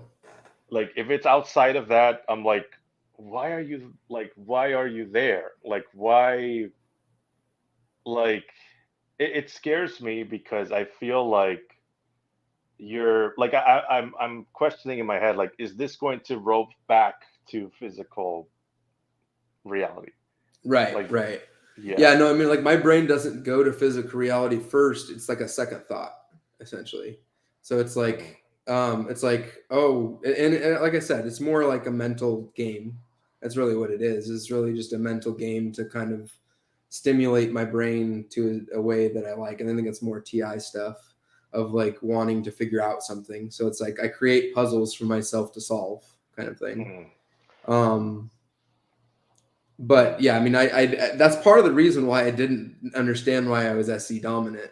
That's what confused me of why I thought I was an ENTP okay. and stuff like that. I'm like, I'm not really grounded in the sensory. Like I'm not really like I'm kind of in the NFNT world of like, because I mean to me that's not doesn't isn't that NT stuff, like isn't the stuff that I'm talking about kind of NT? I feel like even if it's your demons, you can still be focused on it and think about and talk about it a lot. You can Mm-hmm. still do that. It just won't be like, um, I feel like if you were Savior and this is where like it gets a little confusing because you have masculine and your theories end up not grounded to the SC, and so it can, if you can't, like if you're not skilled with telling the difference between savior and demon, you can predict that your NI came before the SE, which it kind of did. Yeah, yeah. So Well, and yeah. I one thing that I've been thinking about, like when it comes to like the masculine and the feminine functions, is like, I mean, again, this is just a hypothesis. It's not actually something that I've spent a lot of time on. But like, what if the masculine functions are more conscious, like you're aware of them, and then the feminine functions are like you're unconscious. So it's like masculine is more like what you know you're doing right now, like you're aware of that, you're aware of what's going on in your masculine world, but you're not aware of your feminine world, or less aware. Maybe not aware, but like I feel like for me, I mean, just thinking about it, my FE and my SE does feel more subconscious. Like it's not Mm. really something that I'm like constantly thinking about necessarily. Because like I'll just take in information unconsciously. Like I mean that's ST consumption. So I'm like half aware. I'm aware of the TI side, but the SE side is kind of just happening. It's not something that I'm like truly thinking about or like aware of. So I'm like, I wonder if it's just that, and that's part of why I was wondering. I was like, technically what my masculine functions say I am is NT. That's what my masculine says, because I have TI masculine and NI masculine. So like technically I'm like a NT person. Like that's technically where my masculine brain tells me I am. I mean, it generally is true. They do say that you're more aware of your masculine functions. So even if you have sleep last, like the hypothesis would say that you should be able to see it, the sleep last crash coming before it hits. Whereas if you had like feminine sleep last, you won't even know that it could happen. Yeah. Exactly. The So, one the I do have an example of what it means to be sensory over intuition though, and why I know that I'm savior sensory over intuition, like in general.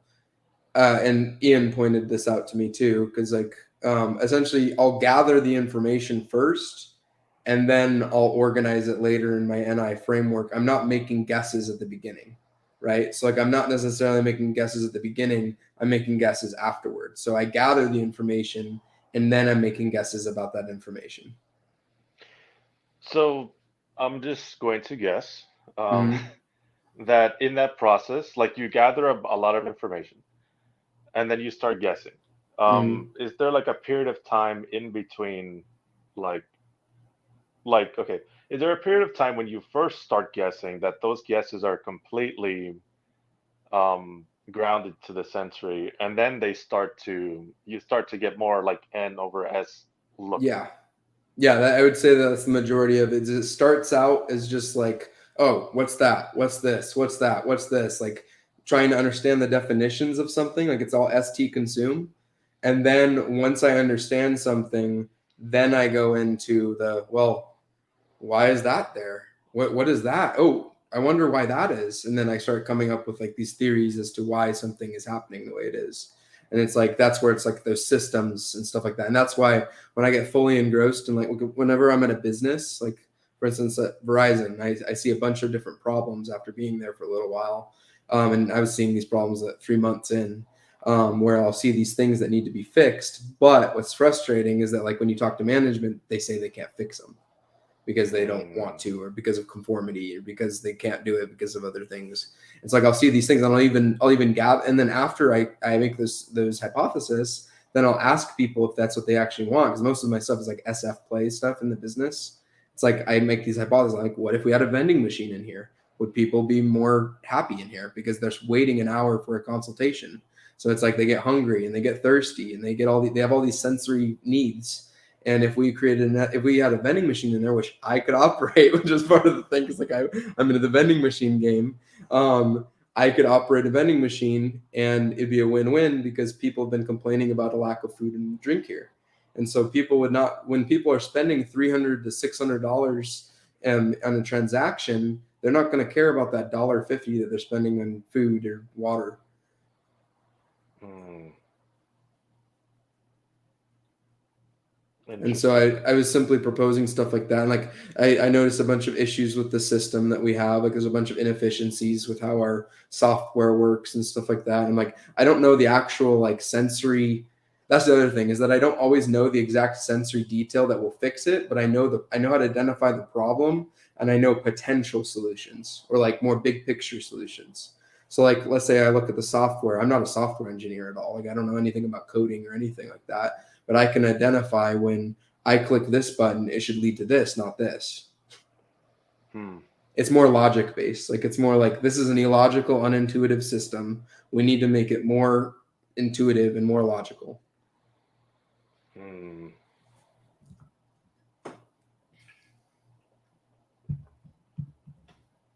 Interesting. So you're able to predict a like a rough model of Big picture.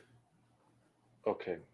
It's harder for me to do the exact details. It's more like I can propose like I'm more of like the one idea, like all of a sudden an idea comes out of nowhere and it's like, oh, what if we fix this like this? And then somebody's like, well, I don't know if that would work. But then when you go into it, then if people brainstorm with me, then we can go into the details of how to fix it. Hmm. So it's like I don't come up with the solution immediately. It takes a big picture and then we zoom in and go into the details. I see. And that's part of the reason why I thought I was an NESI axis. What I thought was happening is I thought I was going from, but I was a misunderstanding. I thought I was going from NE to SI, but what's really happening is I'm going from SE to NI. Yeah, I mean, I'm just like guessing here, but like I think because you have masculine sleep last, the feminine play double activated, it's allowing the sleep to show its face, before it's actually fully taking over. Um, and so that can like kind of like swap, I mean, make your type look different, basically. Yeah, yeah. No, I definitely know that the external perception that I put out is definitely different than the internal. Like I'm aware that like people view me different than how I view myself, essentially. Hmm, So interesting. there's definitely a disconnect between my external persona and my internal actuality. Do you mind if I go use the restroom real quick? I'll be right back. Oh, that's the. Go ahead.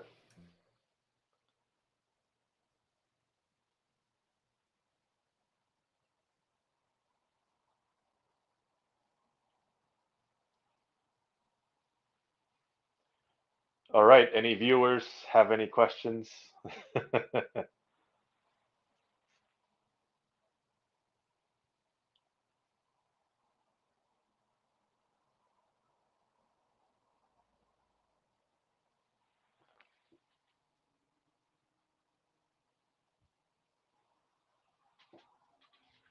I see Lake was saying some things. You were talking about flexors are not specializing and not responsibility first. We may not actually have the skills to reach the goals, but we feel responsible to hunt for that success. Um,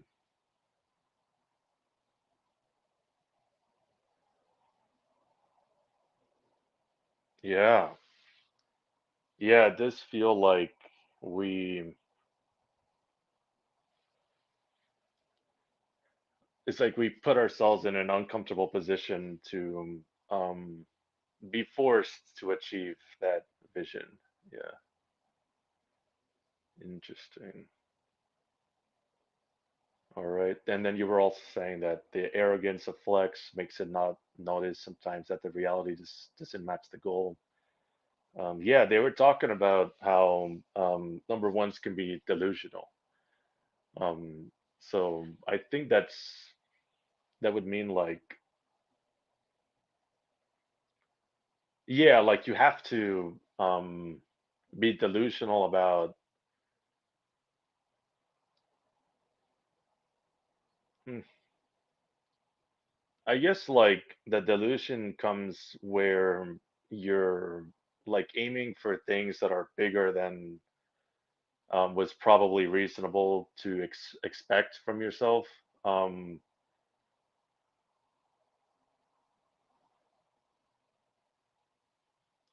but also maybe like, okay, I'm just like answering the questions and Yeah, talking to I the, heard yeah. it. I was listening. Okay, yeah, I was saying that yeah, like we had some comments here. And the first one was that she was saying that flechters are not specializing and are not responsibility first. We may not actually have the skills to reach the goals, but we feel responsible to hunt for that success. And so I Hmm. was saying that that ties into what you were saying about that you aimed to lose 15 pounds Yeah. so that you at least lose 10. So I'm curious, if you lose 10, Hmm. will you now be unsatisfied because you had got in your head that you were going to do 15? Sometimes, only sometimes. It's usually, especially with like physical things, like especially with physical things, I think I have more grace with myself. Like Hmm. more like being okay with like, okay, I lost 10 pounds. We're good there. I think at the end of the day, if I like how I look, or like for that example, for instance, like if I like how I look after I lost 10 pounds, then I'd be happy. But if I didn't like how I looked after losing 10 pounds, then I'd be like, well, now I'm gonna lose another 10 pounds, and then I just set the goal higher, and then maybe I lose 5 pounds. You know what I mean? So it's more of like a, I think it's more of like a setting a mark for me to hit, and then realizing how far away I'm missing from. It's kind of like training like archery or something like that. Like let's say Hmm. you're trying to shoot a target in the bullseye, but you're seeing how far away you can go and how close you can get. So I'm going to keep on making it more difficult for myself until finally I hone in like what's more realistic, and then once I get to that point, then I'll be happy. Is once I hit that narrowed down goal. I see. Interesting. Hmm. And are you ever satisfied? Yeah, yeah. I'd say I've been satisfied. It definitely, like, I have to be satisfied, or else like I'll go into like neuroticism. If I don't, even if I'm not fully reaching my goal, if I've noticed that in the past I've definitely been not satisfied even by things that like should have satisfied my goals.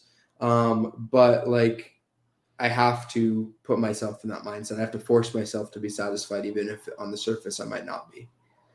So like, Hmm. because otherwise I'll go into like a depression, or I'll go into like some kind of neurotic thought pattern, or self-deprecation or something like that. Like if I don't allow myself to rejoice in minor wins, then I'll never be able to do the big wins, because it's kind of like a self-destruction. If you were to logically, it's self-destructive to get mad at yourself when you don't reach your goal, because then what's the point, right? Like what's the point of even going for the goal next time if you're just going to lose every time? So if you go into that mindset, you end up not ever hitting your goals because you're so locked into this negativity about losing. Hmm. So it's kind of like the Interesting. it's kind of the concept of fear of failure, right? You kind of have to do failure to be able to get ahead. You can't have success without failure in reality, because success is a relative term. Yeah. Okay, so that makes sense to me. Like, failure will be a part of the actual path to success. It's a part of And the bigger picture. Like you have to fail, and another weird thing that I've noticed, similar to that goal setting strategy that I found, is that a lot of the times I'll purposely try to fail. Sometimes, like I'll like in certain areas, I'll purposely mhm, try to fail or get something wrong to trigger the right response. So like especially when I'm doing ST consume, especially if I'm trying to ST consume or SF play with someone, I'll ping and I'll try to basically say something wrong so that they correct me. So like I might purposely say something slightly wrong so that they can correct me, and that does two things. One, it can correct my own understanding of something, and two, it can tell me what they know about something. Mm, mm. So like I think that's what I do um, with that. Interesting. It sounds like you're blast third because I'm like in my brain, my blast last brain. I am so focused on saying things like so accurate that I'm very afraid to say something wrong. And so I think maybe because you're blast third, that's like not as big of a deal, maybe. Well, and in the past, I even thought that I might have been higher on Blast. Like, I definitely am higher in Consume than Blast, but like my Blast is not really a huge problem for me. Well, it Hmm. depends on what part of Blast, because there's different parts of Blast, right? Um, the Blast part that I'm okay with is like the more inspiration stuff, like because I have NF Blast. So like Hmm. inspiring people, I'd say that that is ever since I was like 19 or 20, that's been easier for me. And then the part that's hard for me is the actual act of getting started with something and kind of taking those risks or something like that. Like that's the part. Like thinking about taking the risk is easier for me than actually taking the risk. Like in my head, I'm like, oh, I'm going to take that risk. I'm going to do this. I'm going to do that. But then in actuality, ends up like kind of a lot of the times it's a lot harder to get started than I originally thought it was going to be. Hmm. So Okay. taking action on the blast rather than just doing like the minor forms of blast, like inspiration and stuff, is more difficult for me Hmm. because I can All teach. Like right. I mean, blasting isn't blasting associated with teaching too? It can be a lot of things. A big thing that Blast is making sure that you're um like almost coaching and protecting the tribe, making sure they get from like they're safe and what they want to do. If we Yeah, do it like for ourselves, like through our DI as the agenda, that's technically not fully blasting. It has to be what blast. they need. Yeah. Yeah. Well, and that's what I've gotten better at is trying to figure out what people need rather than what I need. But then I can also, like in sales and stuff like that, I'm able to kind of combine the blast with the consume, where like I can basically find out like what do they need. Like the first thing I ask whenever I'm doing a consultation in sales is like, what do you need? Like, what are you looking for? Like, what problems do you have that I want that you want to solve? Or that you want me to solve for you. And then once I know, kind of do that discovery questions of like, once I know what somebody wants and what somebody needs, then I'll formulate a package or like a certain amount of things. And I usually try to prioritize what that person needs over what I need because like what I need is the commission or the spiff or whatever like that. Like that's what I need out of the transaction, right? And so I might go with a spiff item like for instance, like at Verizon right now, if I sell a Pixel 6a, I get $100 spiff. And so like I'll get $100 just by selling a $300 phone, which is an insane amount. Like that's just completely insane. That's basically like getting like a 33% commission on the entire phone itself, which is higher than anything they're even making. We're basically taking all the profit for ourselves. So that's a huge incentive for me. Am I going to sell it to every single person? No, because I know that some people are not going to want that Pixel 6a. Some people need a better phone. Some people need something different. So I'm not going to just go for the selfish thing every single time. I'm going to try to balance the selfish with the tribe. So I'm going to try to make it as even as possible. Like that person needs a phone. Oh, but they could probably also need a watch, right? They might not need it, but they want it. And so then I throw in a watch and then I get a little bit extra commission. Hmm. So like Interesting. it's it's like a I try to balance it. I try to balance what they want and what they need slash want and what I need slash want. So I'll try to make it a win-win situation. Hmm. But then again, I never lie to people. That's the thing. So like some salesmen will literally lie to people to try to get their way. Like they'll lie to people about what's available, or they'll lie to people about what promotions there are and stuff like that. And I'll never lie to anybody. I'll make sure to tell the truth every single time. What I try to do instead is to try to, if I want them to go a certain way, I'll try to say things in a way that will get them to not question it. That's what I Mm, do. So instead of, because I'm if they ask, I'm going to tell them, right? So like essentially, I find it more ethical to basically just allow them to be responsible for if they get a bad deal or not. So, but I always propose the promotions anyways. Like I always try to give them the best deal anyways. And also, there is a level to it where it's like if I don't like a person, I might do less like that. Like if somebody's super rude or something like that, I might I might not give them the best deal, or like I might not prioritize them. I might prioritize my commission more if they're rude. But if somebody's like really nice or like respectful or like they're just kind and overall good vibes, like I'll find the best deal possible for them. And sometimes I even sacrifice some of my commission to help those people that I really like. mm, interesting. All right, so we have a question here. It says, Jackie was saying that she can see how you are play over sleep regarding using teamwork to figure out solutions, but could see the big picture and then working with others show social hierarchy one using two. So, um, Using social too. yeah, Yeah, well, and that's what's interesting. Well, so you said EJ. You said that the glass lizard part of me is EJ. yes, I mean, technically, because you are a decider, when Mm-hmm. you switch from TI to FE, it's a big swing. It's not like a small swing like in the middle with your sensory and intuition. So it would look like you're like lead FE in that state. Gotcha. Because I feel like the persona that I typically give off, like I said, like externally is like more EP. Like I feel like I give more EP, especially like with when I'm trying to entertain that ENTP archetype, or at least what I understand to be an ENTP archetype. Hmm. I kind of lead with the EP archetype. I mean, it could be like just in general, like I guess your animal stack looks EP, but Hmm. then like you look like both IP EJ. Like it's like you're those three. The one you're last is IJ. Does that check out with like how I actually appear, or like outside of the model? I feel like, I mean, this is just me personally, but I can Yeah, definitely see thinking over feeling. Like yeah. that's very obvious.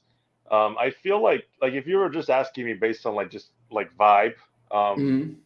I would say probably intuition shows up more strongly than the sensing, personally. Yeah, yeah, yeah. That's why I didn't understand at first why I was considered uh SC. Like I thought I was an INTP or an ENTP. That was my top two guesses. But like I didn't fully understand the difference between any. I didn't understand that I was doing the SE first, Hmm. then the NI. I thought I was doing the NE first, then the SI. That's also the other thing, because like any and SI, like when you have any SI, you use it a certain way. Mm-hmm. I can definitely tell you have, NI. It's not Mm-hmm. NE because you're not like with NE, it almost looks like NI blast. Honestly, I always confuse this. I make this mistake a lot. When somebody has NE, I think they're blasting because I have NI. So when I see intuition, I'm thinking it's coming with blasts. But NE's doing a similar thing in the sense that they're speaking in conclusions, but it's like OE conclusions. Yeah, So yeah, exactly. yeah. They're finding conclusions just to branch off with another conclusion. Exactly that. Yeah. They're saying, so that's why this, but actually, and then they just keep on going on. Hmm. And that's part of the reason Yeah. why I thought I was NE too, because I can have those moments where like I'll be like talking about something that I know intricately, like that I've ST consumed a lot, and I'll like go into it and I'm like, but then what if this? Like, and I think that's the feminine SE too. I think the feminine SE can look like NE as well, because it's It's very much like open to the possibilities of patterns and yeah, stuff like that. I see. Yeah. Okay, so to tie it back to this question. So yeah, you're okay, so she sees that you're play over sleep because you're using teamwork to figure out solutions. Um Yeah, because I don't but know if I she's can come up asking with. that she's specifically asking that, but because you look at the big picture and then you work with others. Yeah, Um is that I guess is that because of consume play, or is that because of social hierarchy one? And if it is because of social hierarchy one, um, is that proof that you're like the responsibility is like using two? When I think when she says two, because like sometimes Dave and Shan they organize it like a one, like a social hierarchy one will use one first as their preference, and then they can act like a two, and then a three, and then a four last. Like they would not act like a four most of the Yeah, I time. mean that's kind of what I was when I was looking at the different types. That was literally what happened in my head. I was like, number one, this seems the most accurate for me, and then, well, immediately what I did is I looked down at number four, and I'm like, that that does not seem like me at all. Like that seems like the least me. And then I went to number two, and I was like, that could be a possibility. I've been known as like kind of a jack of all trades type of entrepreneurship type guy. Like that's similar, but I feel like one is a little bit more. And then three was like, I mean, when Yeah, I'm stressed out, I might become a three, or like I might go into the three if I'm stressed out, like social order and like taking, like I definitely, when I'm stressed out, I definitely want to turn chaos into order. But when I'm more healthy, I feel like I'm more okay with chaos. I see. All right. All right. So just to kind of wrap up the interview, my very last question is gonna be on like how do you see specialize in yourself? Because I had this like hypothesis. I mentioned it in my interview with Tom, that like all of the social types, they kind of unlock success in their lead social need by like doing their third social need properly.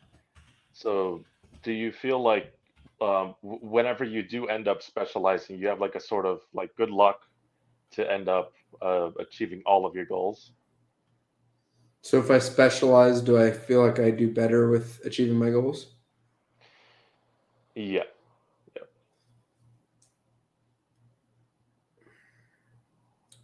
It depends.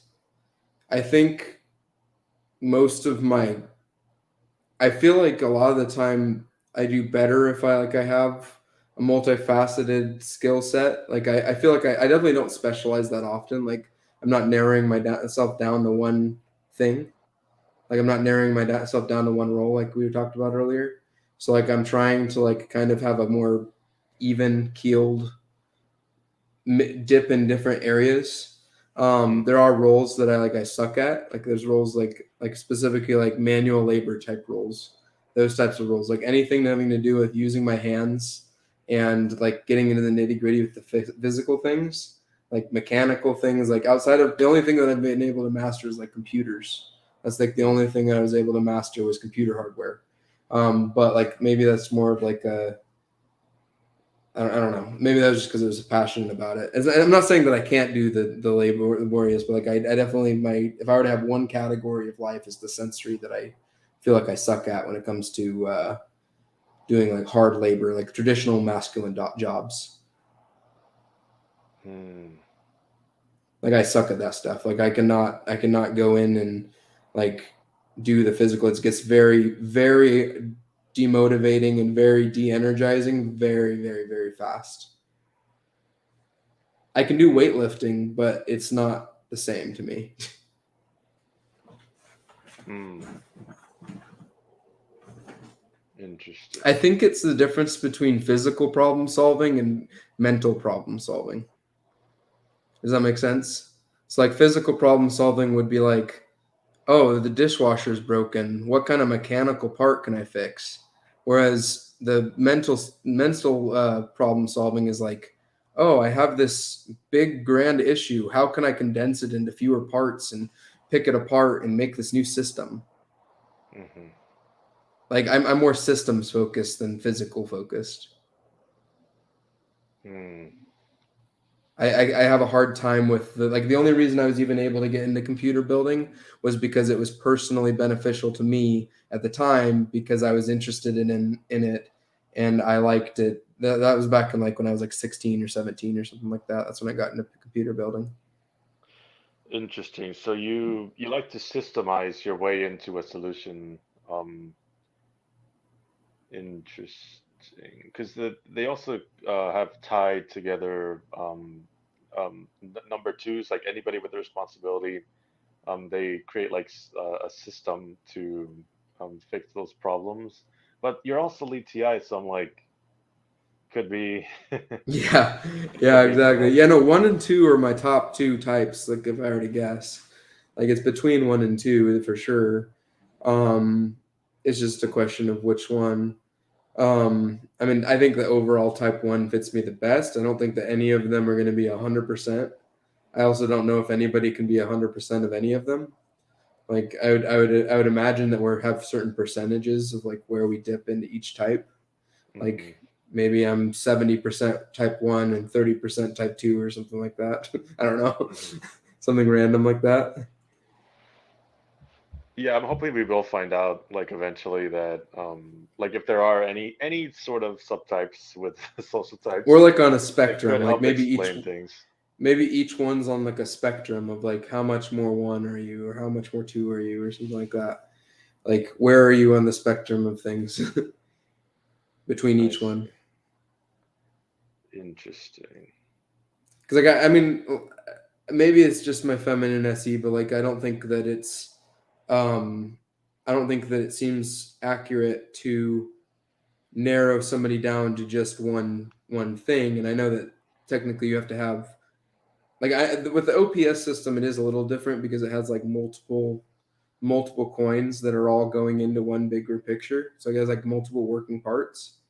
So it isn't as like I think MBTI is a little more flawed in that, like traditional MBTI, where like they're kind of just narrowing you down based off of a couple things.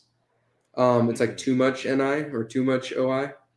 Whereas OPS is a little more expansive, but I still feel like I mean OPS ends up in certain areas it can end up narrowing it down a little bit too much. But maybe that's just a bias because I prefer to expand. No, I hear you because I mean I explored the Enneagram system. I have interviews of people that have been typed in. There's um, a group of people that they do Enneagram typing. It's very similar to how OPS does it. They've been called the OPS of Enneagram is their name. Yeah, and the That's what you know Enneagram people has some call them. merit to it. And so like they had typed me there, and it just immediately just like holy shit, like that's some really deep insight on my personality and like my life problems and stuff.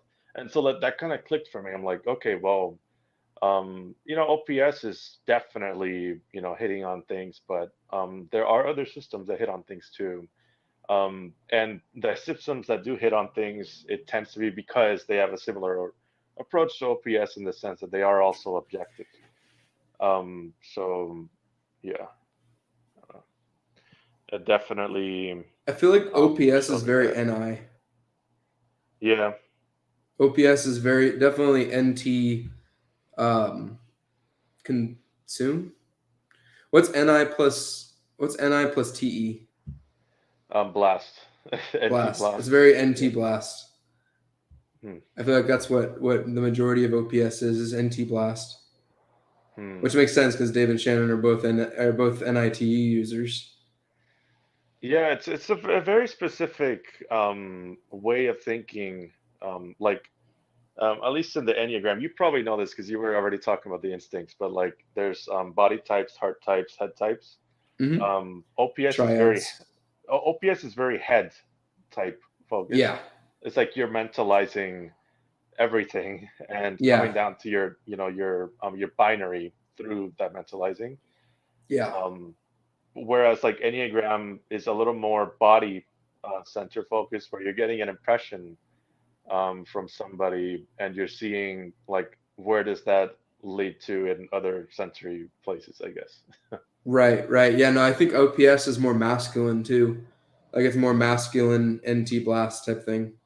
Like it's Hmm. very much like you are push. Like it's like very much like trying to make everything confident. It's a very confidence based system. So it's like you're literally like it's kind I of see what you flexing mean. almost. I think I know what you mean. Like the fact that it can only be this or that already Yeah. makes it more like um confident maybe in the sense of like you're polarizing the perception of that person, if that makes Yeah. sense. Which Hmm. I have mixed opinions on because it's like at first I was like, oh, why are you trying to like be so binary with it? But then it's like there is a place for binary mechanics. So it's like, because like where the problem that I was running into, especially with the MBTI community, is that some parts of the MBTI community are too non-binary in the sense that they kind of go into like this woo-woo, like you can't really know what's going on. Like, oh, I have Hmm. NE and TI, but and then like it's like making up all these weird like Right. not super, Exceptions, yes. yeah, like it's like not super structured essentially. So it's like very much like open to interpretation. I think that's part of the problem. So like I do like OPS because it gives you some sense of like, oh, this is what's going on. But then there's part of it that scares me. And it's like, am I narrowing down too much on this thing? Like, am I going to start identifying with my type when it's not actually my type and stuff like that? Like Yeah. that's what I fear with it. Hmm. Interesting. All right. Well, this was a really great interview. Thank you so much Of for course. coming on. Thanks for inviting me on, Danny. All right. All right.